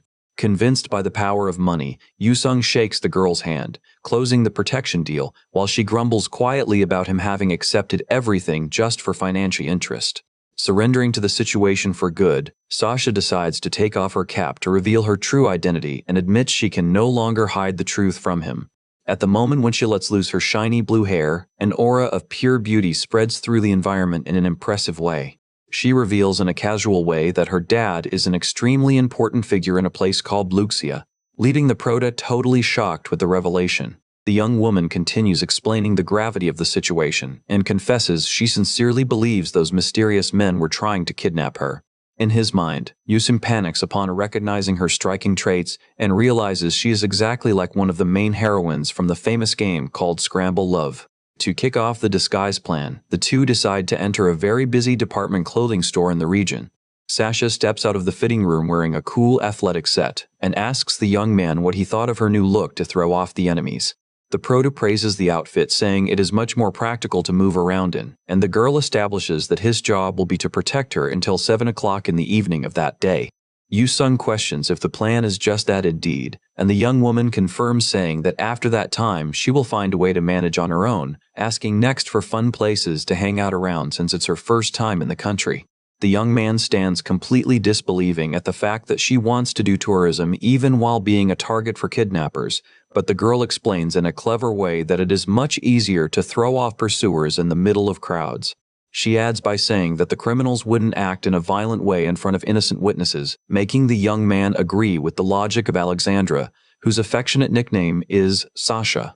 Yusung recalls mentally the details about the Russian girl who is known for being one of the most famous and loved heroines from the universe of his favorite story. He remembers that according to the original script, her first appearance should have happened beside the true prota of the work, Sakamoto Ryuji, and gets confused about how she ended up finding him first.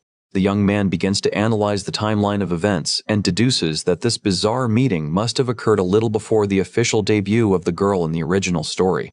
He ponders if he really should meddle in the destiny of such an important main character, but decides that he cannot simply leave her helpless before that real danger.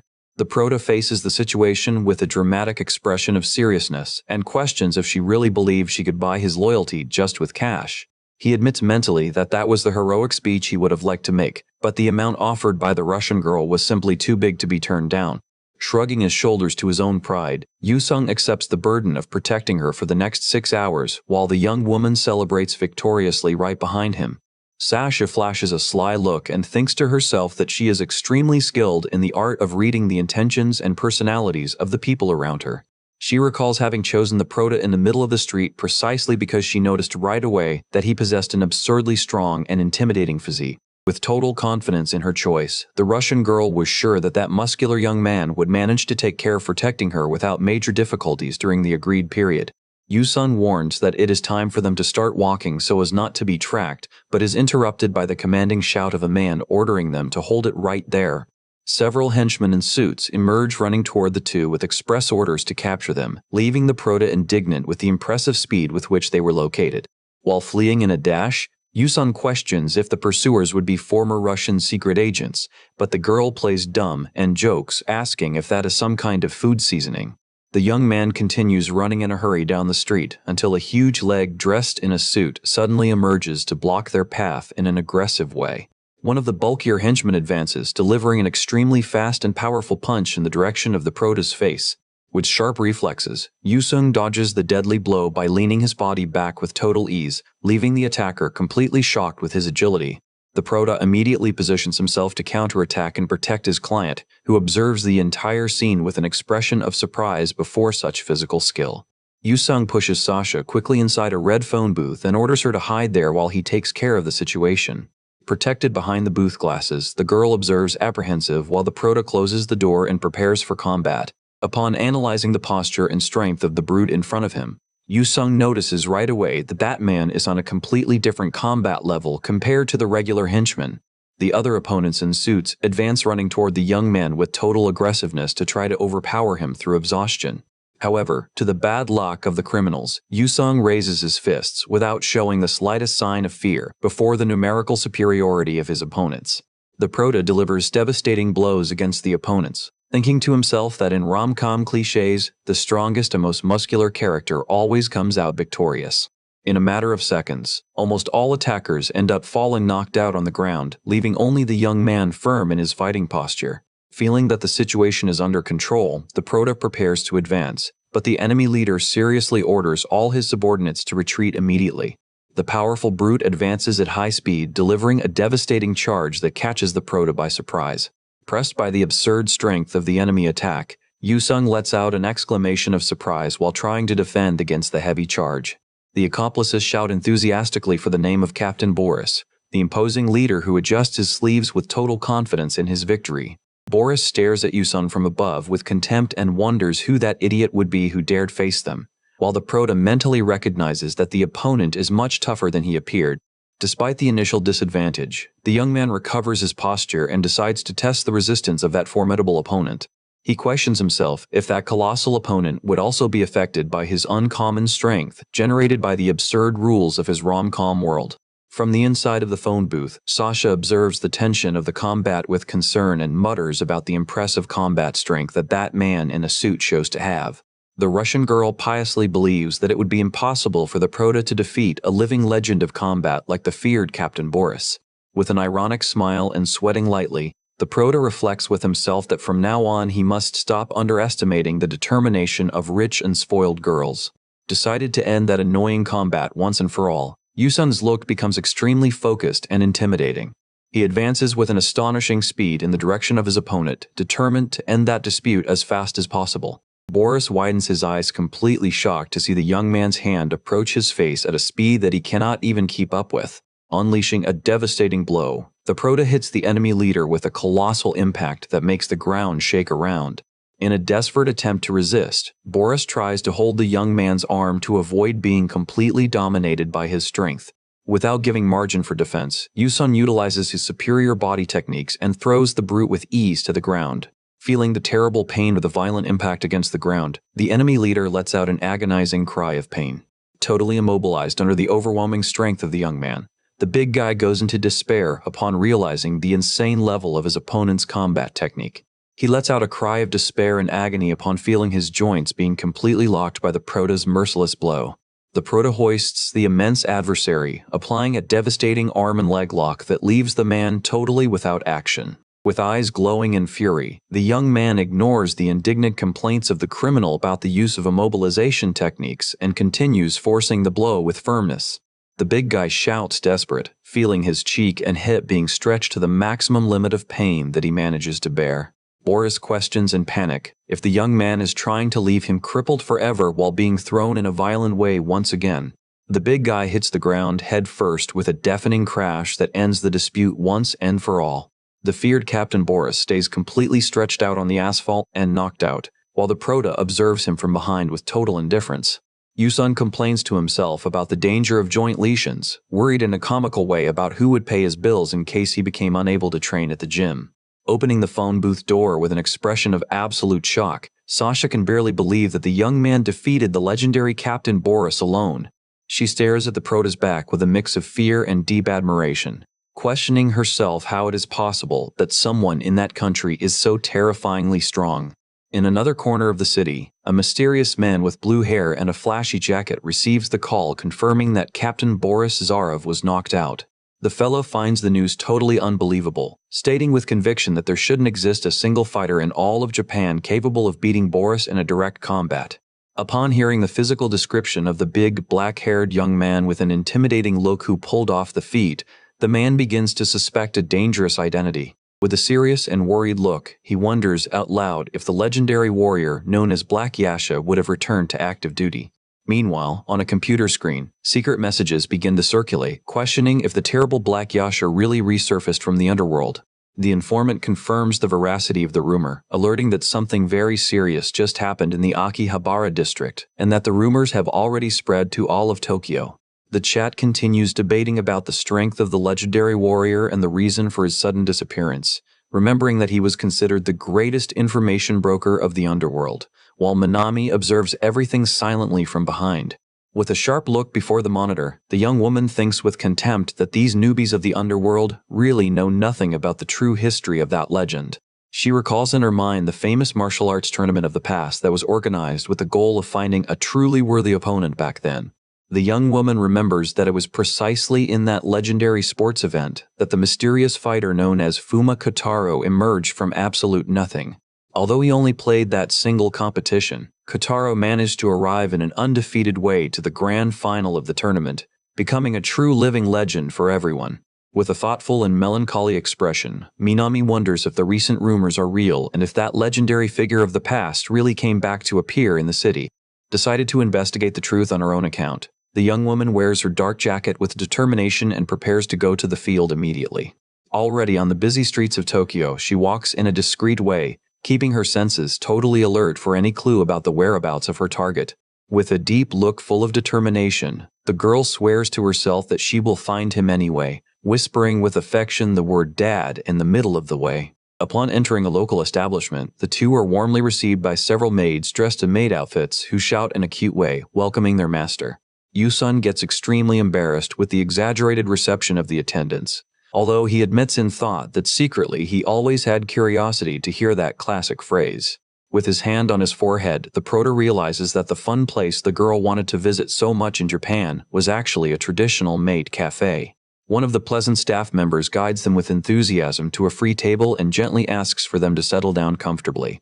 While flipping through the extremely colorful and cute menu, Yusun grumbles for playing the tourist in an otaku den, while Sasha guarantees they will be safe for a few hours thanks to the beating he gave the pursuers earlier. Feeling a strange shiver run down his spine with all that sweet mood around him, the young man tries to concentrate on the sweet menu. Sasha comments about the danger of exposing her face in public for weeks, and the prota raises the possibility that the electronic signal cut was caused by an electromagnetic pulse. She explains that elite squads always utilize this technology at the start of their secret operations to deactivate all communication devices in the area, leaving the young man quite confused about who that organization would be.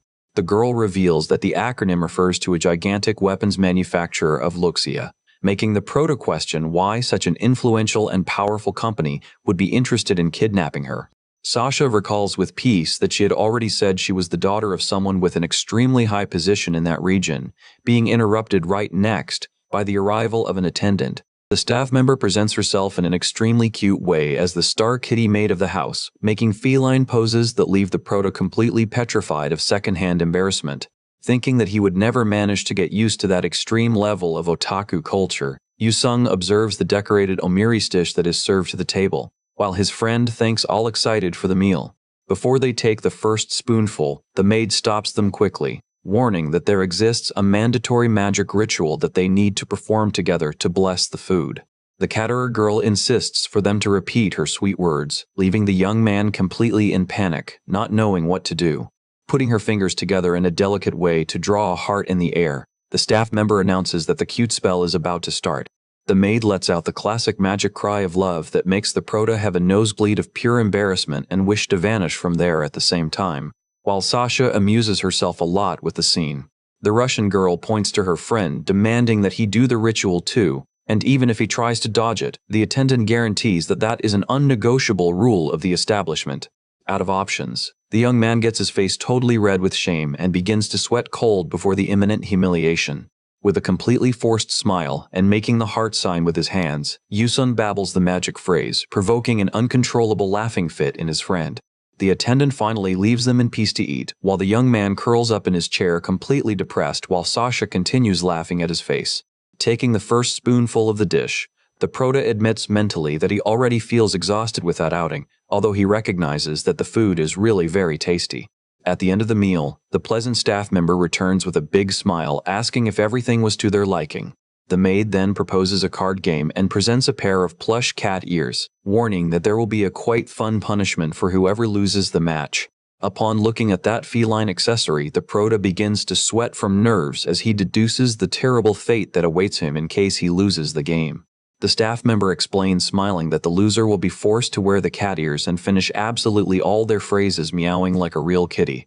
Desperate, the young man tries to negotiate any other alternative punishment, but his friend just laughs with disdain, saying that it's enough for him to win so he won't need to go through this embarrassment. Realizing that his male dignity is at stake, the Prota focuses his luck with total seriousness and enters absolute mental combat mode.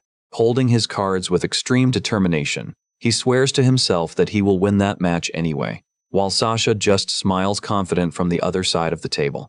To his total misfortune, the young man ends up losing and is forced to put the cat ears headband on his head, staying in absolute silence out of so much shame under the pressure of the girls for him to speak something. Trembling from so much anger and embarrassment, he finally gives in and demands one more round, finishing the phrase with a meow, drawing hysterical laughs from Sasha. The Russian girl mocks mercilessly, saying that that cute look doesn't match at all with his muscular physique, stoking even more the young man's determination to manage his revenge in the following round. After the end of the matches, the attendant cheerfully says goodbye to the two clients while they finally cross the exit door of the establishment. Stretching cheerfully under the late afternoon light, Sasha comments how much that outing was fun, while the Prota walks right behind, completely defeated for not having won a single match. The young man notices that it is already almost at the agreed time and asks if she really is satisfied with going away without having visited any traditional tourist point, and the young woman guarantees she had a lot of fun just with his company. Walking under the orange sky of the sunset, the Russian girl all of a sudden changes her tone of voice and reveals she has a very important confession to make to the young man. She reveals in a surprising way that those men in suits with whom the Prota fought in the street earlier were not kidnappers, but rather the bodyguards hired by her own dad. With a sad and regretful look, the young woman apologizes for having lied and explains that she just fled from her hotel to be able to hang out freely through Japan, without imagining that she would cause such a big mess. She releases the Prota from his escort work and warns that she is going to enter in contact with her private security guards so that they come fetch her and take her back. At the moment when she smiles to thank for the pleasant afternoon they spent together, the deafening sound of helicopter blades cuts the silence of the sky all of a sudden.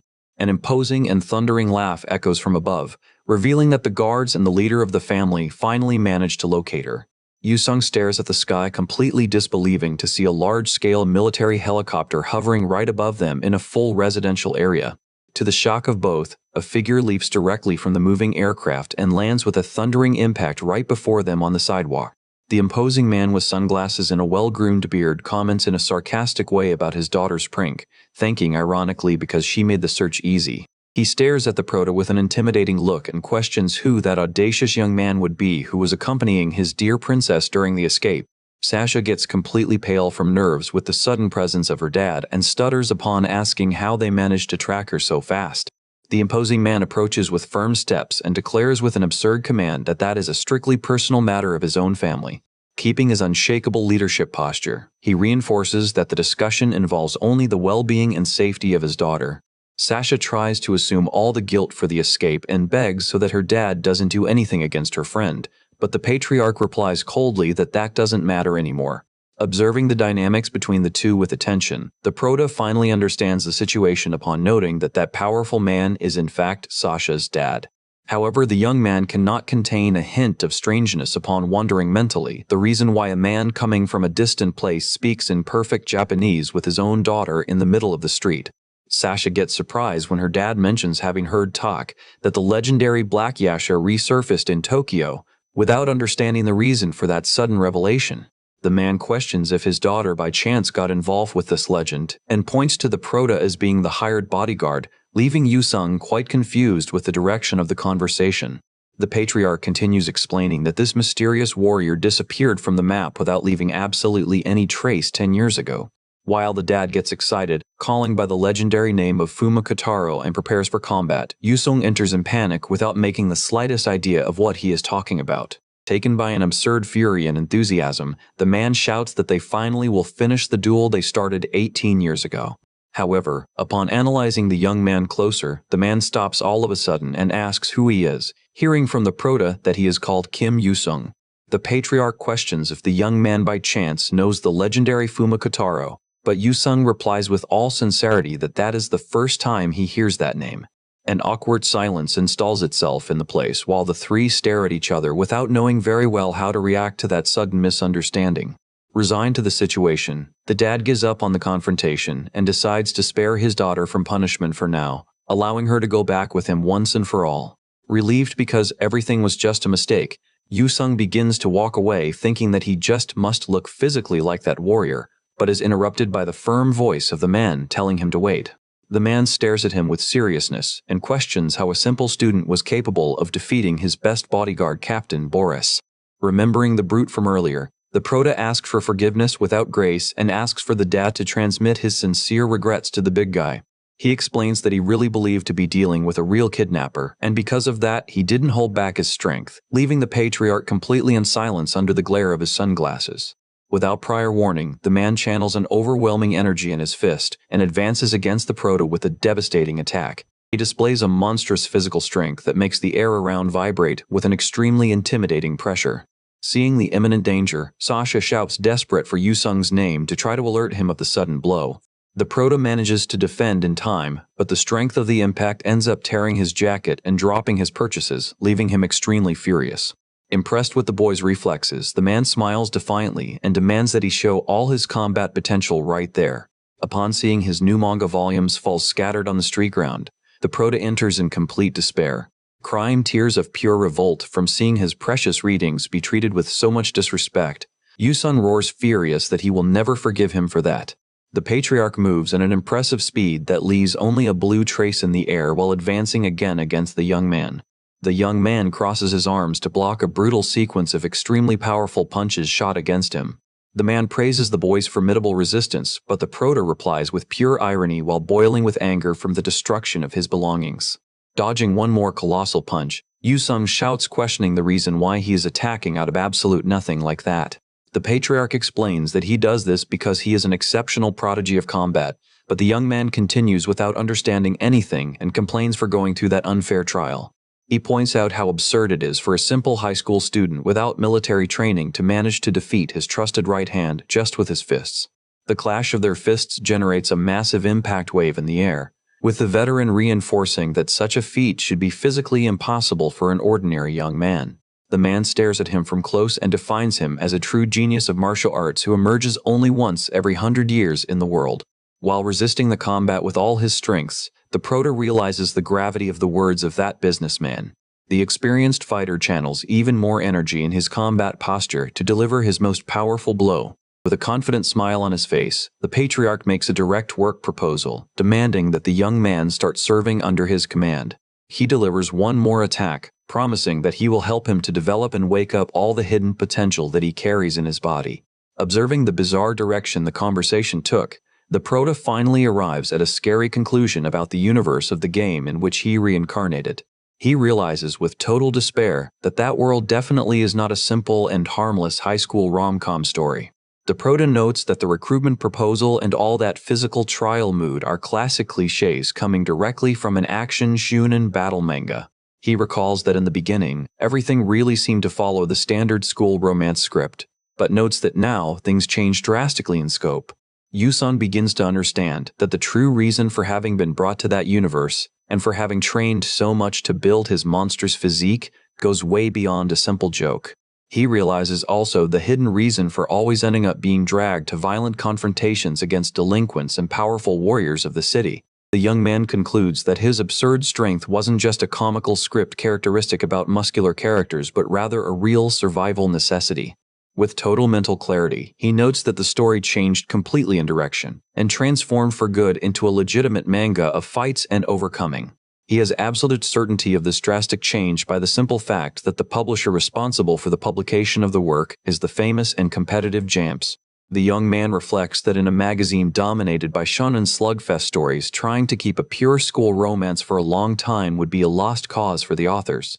He deduces that the creator of the story probably gave in to the pressure of the editors and the popularity rankings, deciding to change the genre of the work to focus on real slugfests. Thinking about the dangerous consequences of this drastic change of direction, the prota begins to sweat cold from concern. He realizes that from now on he will continue surrounded by monsters and extremely dangerous warriors like that patriarch, which puts his own life in constant life peril. While delivering one more sequence of fast attacks, the man insists on knowing the young man's answer about becoming a student sponsored by his large corporation. With a greedy smile, he promises to cover all costs of his studies besides giving a luxury house, imported cars, and any other reward he desires. Focusing his look in a shrewd way, the young man analyzes the situation based on the classic battle comic rules. He remembers that no matter how strong this veteran seems now, he eventually is fated to be defeated by the prota of the original work, Ryuji. With a clever smile, Yusun concludes that keeping an extremely close friendship with the main hero of the story is his best guarantee of safety and survival in that dangerous world. The imposing man with blue hair and beard adjusts his sunglasses and calmly comments that the situation is resolved, while Yusung stares at him from behind, sweating cold before his presence. Completely indignant at the man's attitude, Yusung shouts, asking why he needs to be so extreme in absolutely everything he does. Without hesitating, Sasha's dad delivers a fast and powerful punch that hits the prota, drawing an immediate groan of pain from him. Bleeding from the mouth and with his face battered, Yusun realizes with concern that the man is actually trying to kill him in that confrontation. The young man thinks that he tried to go easy because it was Sasha's dad, but is interrupted when the veteran advances again with an intimidating look from behind his sunglasses. Identifying a gap in the adversary's guard, Yusun dodges quickly and tries to deliver a precise counterattack grazing the opponent's head. Sasha's dad displays a light, bloody scratch on his right cheek and stares at the boy with glowing eyes and an expression of deep seriousness. Realizing that the scratch only irritated the powerful opponent even more, Yusun grits his teeth, worried about the direction the combat is taking. With a confident and intimidating smile, the man with blue hair prepares an attack with the palm of his open hand, channeling intense energy. The veteran firmly holds Yusung's arm, immobilizing him while declaring he is going to give him a valuable piece of combat advice. With his fist extremely tensed and emanating a blue aura, the man warns that when delivering a punch, certain rules must be followed. He compliments the advice, stating with seriousness that no matter who the attack is against, the blow must always be delivered with the real intent to kill. Sasha's dad delivers a devastating punch wrapped in energy directly against Yusung's face, who tries to protect himself at the last second. The impact of the blow destroys the ground around and makes rock pieces fly, leaving the veteran standing in an imposing way with his fist glowing in purple tones. Panting and exhausted, Yusung kneels on the ground trying to catch his breath while Sasha's dad calmly observes him standing up. The prota admits to himself that it was by a very narrow margin that he survived, having managed only to deflect the opponent's hand at the last instant to avoid the worst. Analyzing the scary speed of the previous blow, the young man wonders intrigued what kind of technique that would be which almost defeated him. With a mysterious smile on his lips, the veteran reveals to the young man the name of his technique, the Emperor's Double Eagle. Sweating cold and with his face battered, Yusun questions the man about what he just said, surprised with the revelation. Sasha's dad assumes an imposing combat posture and explains that it is the Romanov secret imperial martial art, whose meaning is the Emperor's two-headed eagle. The man initiates a sequence of consecutive attacks at ultra-high speed, delivering blows that cut the air with blue energy traces. Trying to defend as best he can, Yusun despairs upon realizing he is incapable of keeping up with the movements of that secret imperial martial art with his own eyes. In the middle of the storm of blows, Sasha emerges running desperate and shouts, begging for her dad to stop the attack immediately. Furious, the dad orders for Sasha not to meddle, stating with determination that he will take that young man with him anyway. Even quite battered and exhausted, Yu-sung cleans his face and assumes a defensive boxing posture, decided to continue fighting. The patriarch offers a choice to the young man, saying that if he doesn't want to die, he must join him to learn all the combat techniques he knows. The man praises Yu-sung's innate strength for having blocked attacks that not even his elite troops would endure, promising to give him the necessary power to make the weak bow. With an ironic smile, the prota mocks the bizarre proposal of receiving training after being beaten up, concluding mentally that he found the true Chunibyo stronghold of that world. The young man lowers his head with shadowed eyes and begins to talk about what he really possesses of most value in his current life. He recalls with affection all the precious people he met in that new world and states categorically that he has no reasons to open hand of all that to ally with the man. With a determined leap and his fist wrapped in blue energy, Yu-sung advances shouting that he won't accept the proposal by any means. While the prota demands for the veteran to give up, Sasha's dad observes the young man's advance and mentally praises the admirable conviction shown by him. The man prepares to counterattack, stating that he will make a point to deal directly with that stubborn conviction of the young man. Sasha watches the scene terrified and brings her hand to her mouth while her dad's voice echoes, promising to crush the young man's determination under his feet. The veteran's fist collides with tremendous strength against Yu-sung, generating a massive explosion of light and energy at the point of impact. The blow hits right on Yu-sung's cheek, who lets out a groan of pain while trying to resist the strength of the impact. Pushed by the strength of the attack, the prota is destabilized and tries to keep his balance on the terrain. Completely exhausted and panting, the young man tries to recover while raising his trembling hand before the extreme fatigue. Without giving time for rest, Sasha's dad emerges before him again at high speed, leaving the young man in absolute alert. The man delivers one more powerful punch that hits Yu-sung full on, causing the young man to express panic before the overwhelming strength of the blow. The veteran executes the attack movement with precision, keeping his fist firm and showing total control over the combat. Yu-sung is grabbed by the collar of his jacket by the adversary, staying completely vulnerable and surprised with the speed of the movement. He is hit by a new and violent impact wave that generates a strong explosion of blue energy around his body. Very battered, the prota notices with clarity that Sasha's dad is on a totally different and superior power level compared to the bodyguard Boris, whom he faced earlier. Fallen before the imposing opponent, Yu-sung concludes mentally that that man represents what is strongest and most dangerous in that universe of combats. Desperate upon seeing her friend be defeated that way, Sasha runs in the direction of the two, shouting for the fight to stop immediately. The young woman places herself between the two and questions her dad about the reason for so much violence against someone who only protected her, but the patriarch coldly orders for her to step away so they can finish the conversation. Determined to protect her friend, Sasha refuses to retreat and threatens to intervene, causing her dad's look to get even more tense and irritated. In an extremely fast and unexpected way, the man delivers a precise blow to the back of his own daughter's neck, leaving her totally surprised. Sasha lets out a short cry and falls unconscious to the ground, while Yu-sung and the dad himself observe the fall of the young woman under the late afternoon light. Indignant, Yu-sung stares at the opponent and questions if in the middle of a combat he would be capable of not sparing even his own daughter. Trembling from anger and holding his battered arm, Yu-sung positions himself in a protective way before Sasha, who continues fallen and unconscious on the ground. Sasha's dad displays a jalib and irritated expression, declaring dryly that the young man talks too much and that confrontation will end at that exact moment. The man launches himself at high speed with his right fist loaded with blue energy, advancing to deliver a potentially fatal blow. The colossal fist approaches quickly to Yu-sung, who watches the imminent charge with a mix of resignation and fatigue. Before the punch hits the young man, the veteran is surprised by a sudden sound coming from his side, making him hesitate for an instant. Several kunais with rings at the end are thrown with precision, driving themselves with strength into the ground right before the man's feet. Intrigued, the patriarch looks at the projectiles on the ground beside Yu-sung and questions himself, surprised about the identity of whoever launched them. In detail, the ninja weapons driven into the asphalt reveal themselves to the man as being characteristic shurikens of the legendary warrior Black Yasha. A blade passes scraping fast by the face of Sasha's dad, leaving a thin cut on his cheek and making him react surprised. A young female ninja with black hair tied in a long ponytail emerges, jumping in an acrobatic way to attack the opponent from behind. The girl lands with agility between Yu-sung and the enemy, keeping herself in guard with her weapons while the veteran observes her amazed. Still debilitated, Yusung raises his look and recognizes the silhouette of the newcomer with surprise. The young woman reveals her identity as Fuma Yukika, the interim leader of the 17th generation of the Fuma ninja clan, leaving the prota shocked to recognize her as his upperclassman from school. Very battered and exhausted, the young man questions her, intrigued about the reason why she appeared in that dangerous place.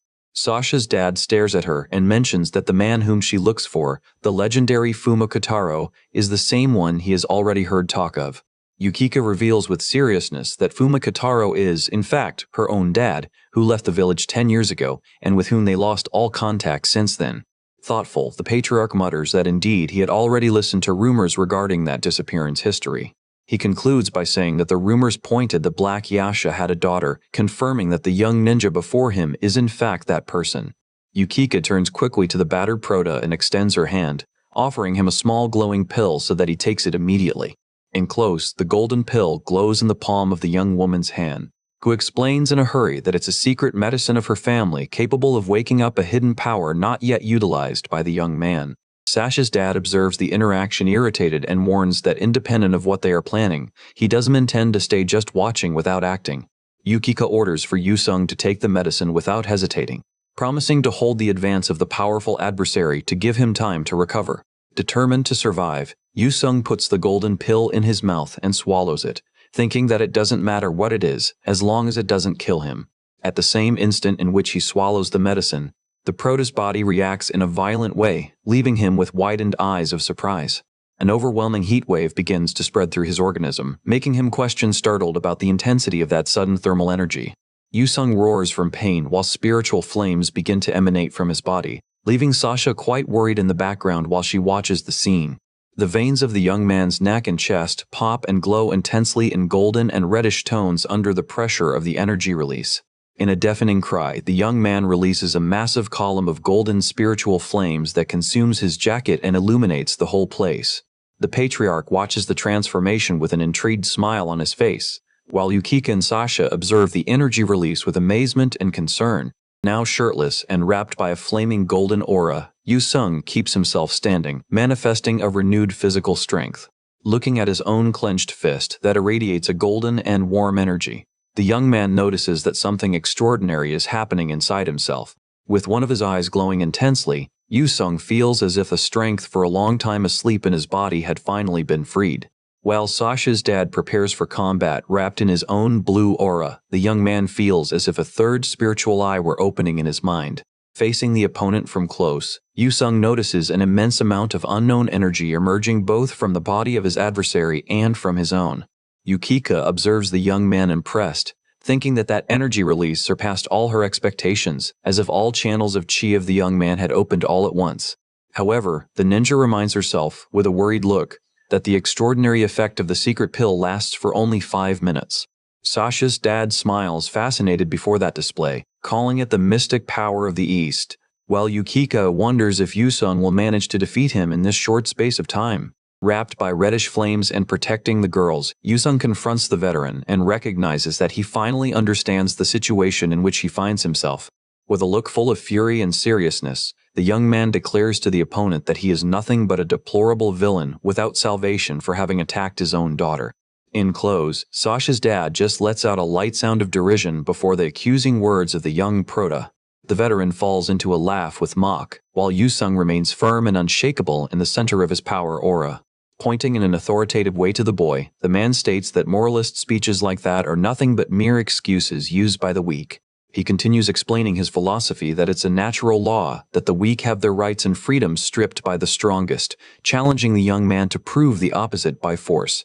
With his fist clenched and ready for action, Yusung accepts the challenge and demands that the opponent try to pull him down right there at that instant. An immense spiritual projection of a blue tiger emerges at the back of the patriarch, who accepts the clash, smiling and ironizes if the young man really will be capable of such a feat.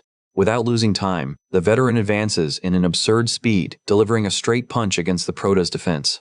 The two initiate a fast and violent exchange of punches that generate shockwaves in the air, with Yusung noting mentally that the opponent continues extremely strong.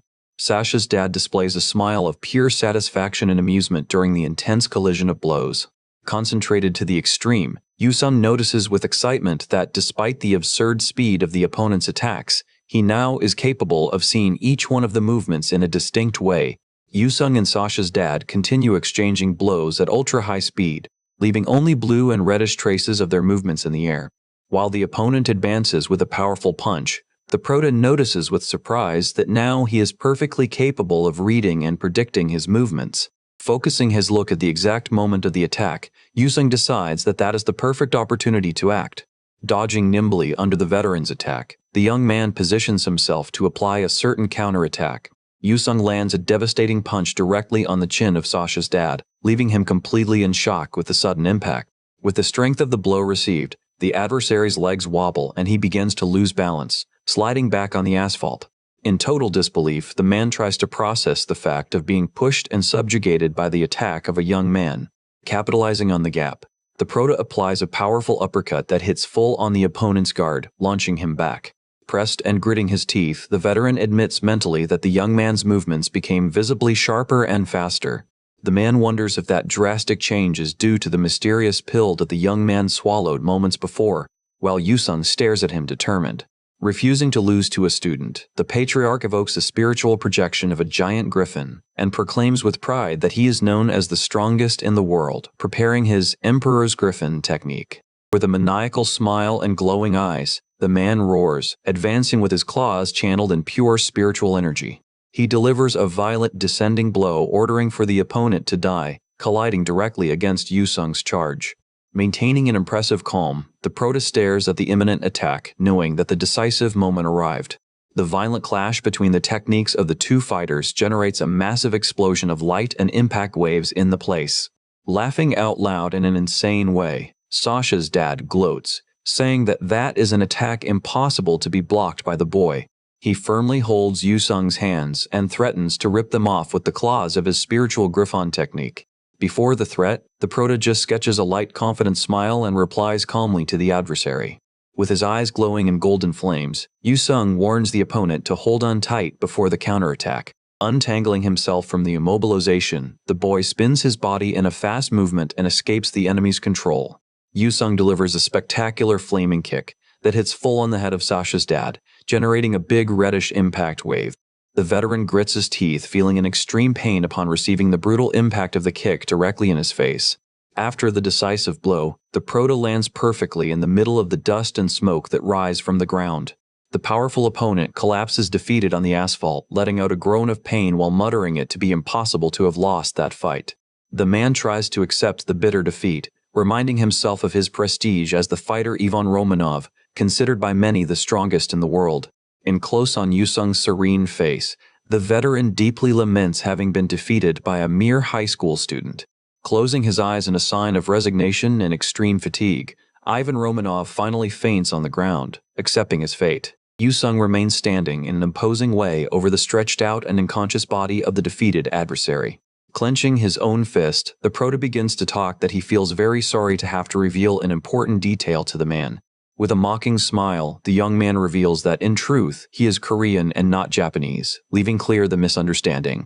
Watching the outcome of the combat from the outside, both Yukika and Sasha stay with their mouths open in a complete state of shock and incredulity. Observing the muscular back of the victorious young man under the late afternoon light, it stays evident that the boy secured the victory. In detail, the leader of the great corporation and martial arts champion Ivan Romanov lies defeated and unconscious on the asphalt. Yukika reflects surprise that Yusung really managed to win by capitalizing on an opening of the adversary, admitting that the boy surpassed all her expectations. While the Prota cleans the sweat and tries to catch his breath, the ninja wonders intrigued what would be the true limit of his strength.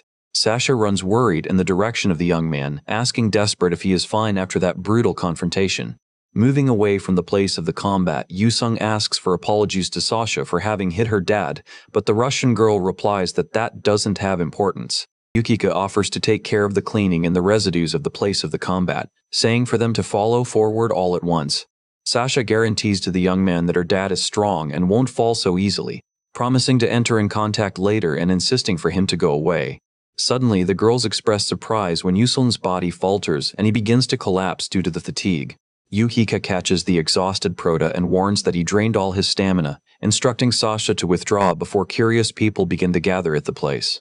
Very tired, Yusung falls asleep with a peaceful and serene expression on his face while being carried.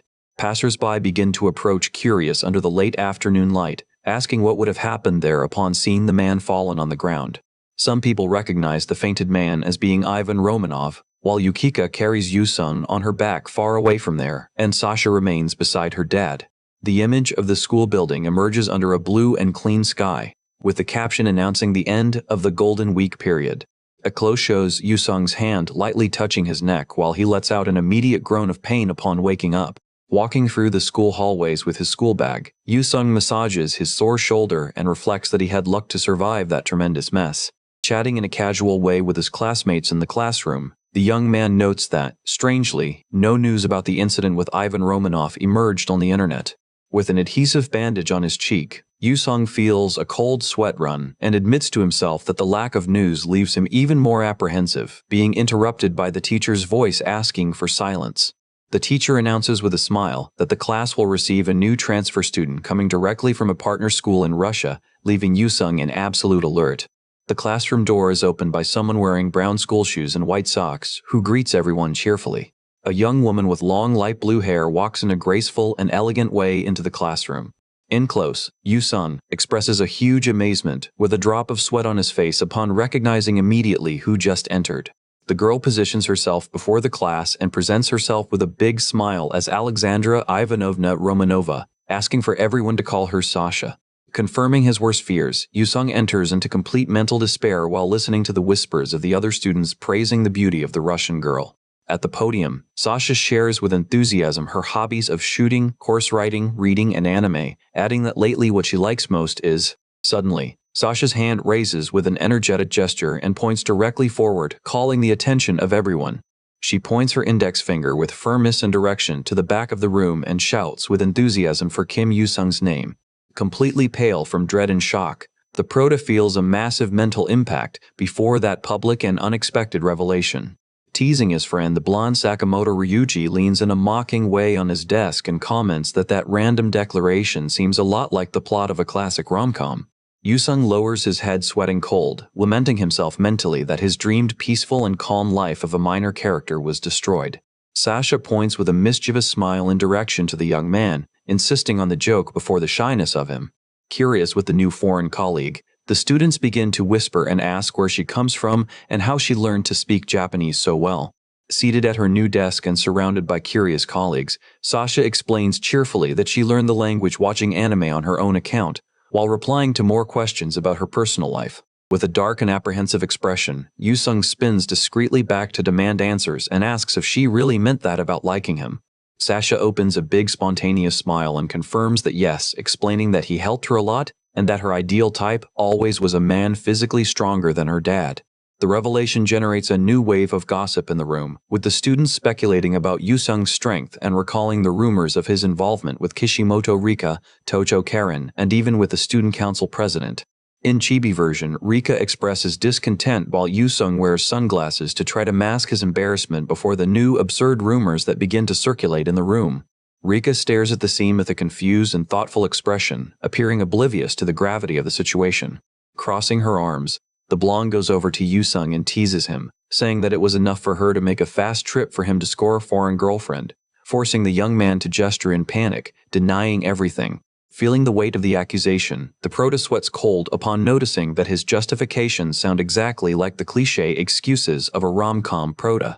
Observing Sasha chat with the other students, Yusung reflects that because she is one of the original heroines of the plot, the focus of her affection should be on the true prota, Ryuji, and not on him. He worries about the possibility of having altered the original script of the world in which he reincarnated, fearing that his plan of having a peaceful and comfortable life as an extra goes down the drain. The reflection of the young man is interrupted by a cheerful voice that calls for him and for Rika in a quite friendly way. Tojo Karen emerges at the classroom door with a big smile and a confident posture, announcing cheerfully that she came to pay a visit. Without ceremonies, the young woman with red hair hugs Yusung from behind in an affectionate way, asking how his holidays were while the young man reacts, surprised. Upon witnessing the affectionate hug, Sasha directs a glaring and extremely jealous look in direction to the newcomer.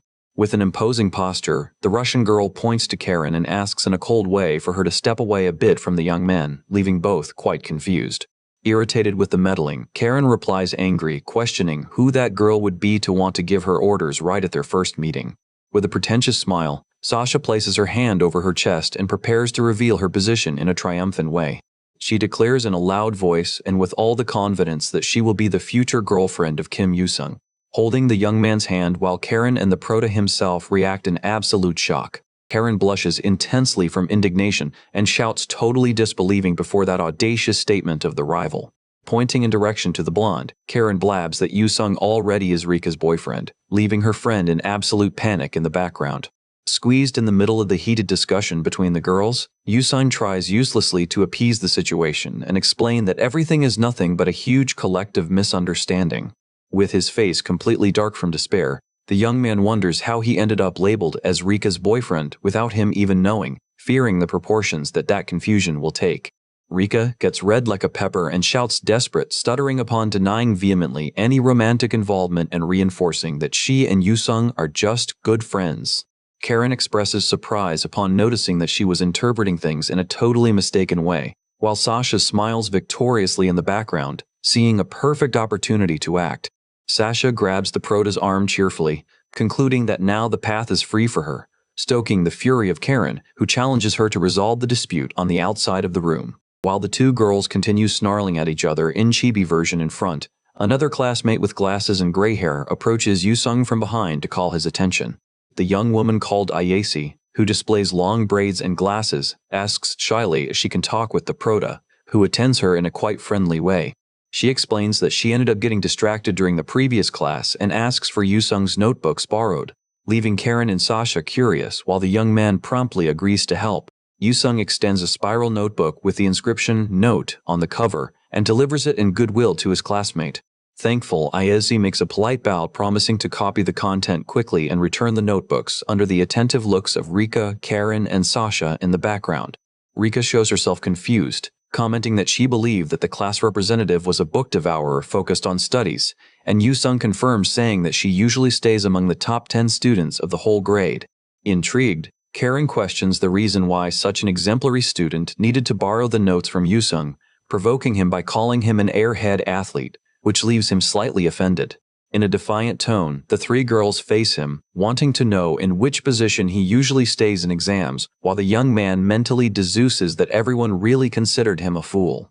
With total peace, Yusung reveals that he is the first-placed overall of the grade in academic performance, generating a true electric shock of disbelief in the three girls in the background.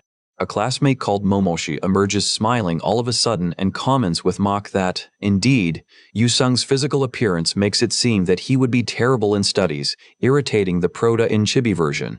Momochi gives a friendly pat on Yusung's back and ponders that if he hadn't entered the school as the #1 student on the admission exam, everyone would have the same surprise reaction as the girls. Observing the casual interaction, the girls comment surprised about Momochi not showing fear of Yusung, concluding that it's because he knows that the big guy is, in truth, a very good person.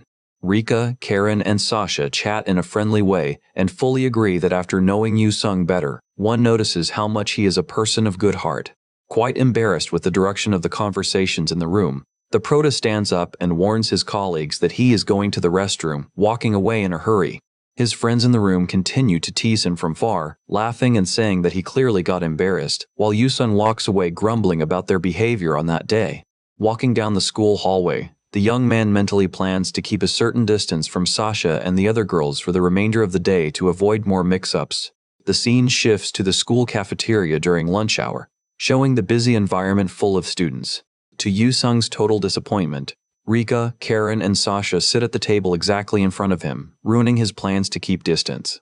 In dramatic despair, the Prota cries from frustration upon noticing that despite his efforts to step away, he ended up again surrounded by the three girls. In chibi version, Sasha holds Yusung's arm cheerfully, while the young man tries in vain to explain that they don't have any romantic relationship, and the other two girls argue about who should present the school to the Russian girl. Around, other students whisper with envy upon seeing Yusung having lunch accompanied by three beautiful girls, leaving the Prota extremely bothered with the new misunderstandings. While Sasha tries to feed him under Karen's protests and Rika's jealous look, Yusung tries to hatch an urgent plan to manage to step the three away from close to him once and for all. A light bulb turns on mentally beside Yusung's head when he finally has a brilliant idea to resolve his problem. With a mischievous smile, the young man mentions casually that the midterm exams are close and asks if they are up to date with studies, provoking a true reality check in the three girls. Completely discouraged, the girls complain that they shouldn't talk about tests and studies during lunch hour, leaving the prota sheepish. The whole table is taken by an aura of deep depression, making Yusung mentally celebrate the success of his tactic in destabilizing them. Rika eats in a melancholy way, lamenting herself deeply for not having studied more before that moment. In dialogue boxes illustrated with their childhood versions, Karen complains about forgetting historical dates easily, while Sasha laments the difficulty in understanding classical Japanese literature written in Old Japanese. Upon hearing the laments of the girls about studies, Yusung smiles triumphant, realizing that that is the perfect opportunity to put his plan in practice. He suggests in a shrewd way that the three form a study group to help each other mutually, a proposal that is received by the girls with great enthusiasm and applauded as a genius idea. In illustrated balloons, the girls arrange the details. Rika asks where they will study. Karen suggests her own house for having plenty of space for a sleepover party, and Sasha accepts to cooperate against her will. Comfortably free of problems, Yusung wishes good luck to the three with a face of satisfaction, content for having managed some free time until the weekend due to his own personal plans. The scene advances to the weekend at Yusung's residence, where birds sing peacefully under the sunlight. The young man cleans the sweat from his forehead with a sigh of relief and a huge smile of satisfaction for finally having a time of peace. Full of pride and enthusiasm, he celebrates the conclusion of his great personal project, a complete training gym inside his own house. He admires the new exercise machinery, proud for having invested all the money received for Sasha's bodyguard work during Golden Week in those equipments. Decided to enjoy the moment to the maximum, Yusung grabs the bench press bar, ready to initiate his first series of workouts. The young man does the weightlifting exercises with extreme joy and vigor, laughing out loud upon feeling the satisfaction of the physical workout. However, his workout is interrupted when the phone on the table begins to ring insistently, leaving the young man intrigued with the call so early. Yusung answers the phone and hears Rika's voice on the other side of the line, instructing him to look out the window and asking if he already is ready. Without understanding what she refers to, the prota opens his bedroom window while holding the device and hears Rika reminding him of the study group commitment at Karen's house. Upon looking at the street, Yusung spots Rika waving cheerfully down there while calling him by his nickname, leaving the young man completely surprised for not remembering having agreed to that. Rika calls him with enthusiasm, asking for him to come down soon to go together, but she is surrounded by an immense crowd of burly and intimidating-looking men at her back. The prota gets completely pale and horrified upon coming across that bizarre and scary scene on the outside of his house. In detail, several men of serious and threatening features stare at Yusung's window, making the young man wonder terrified who those scary figures accompanying his friend would be.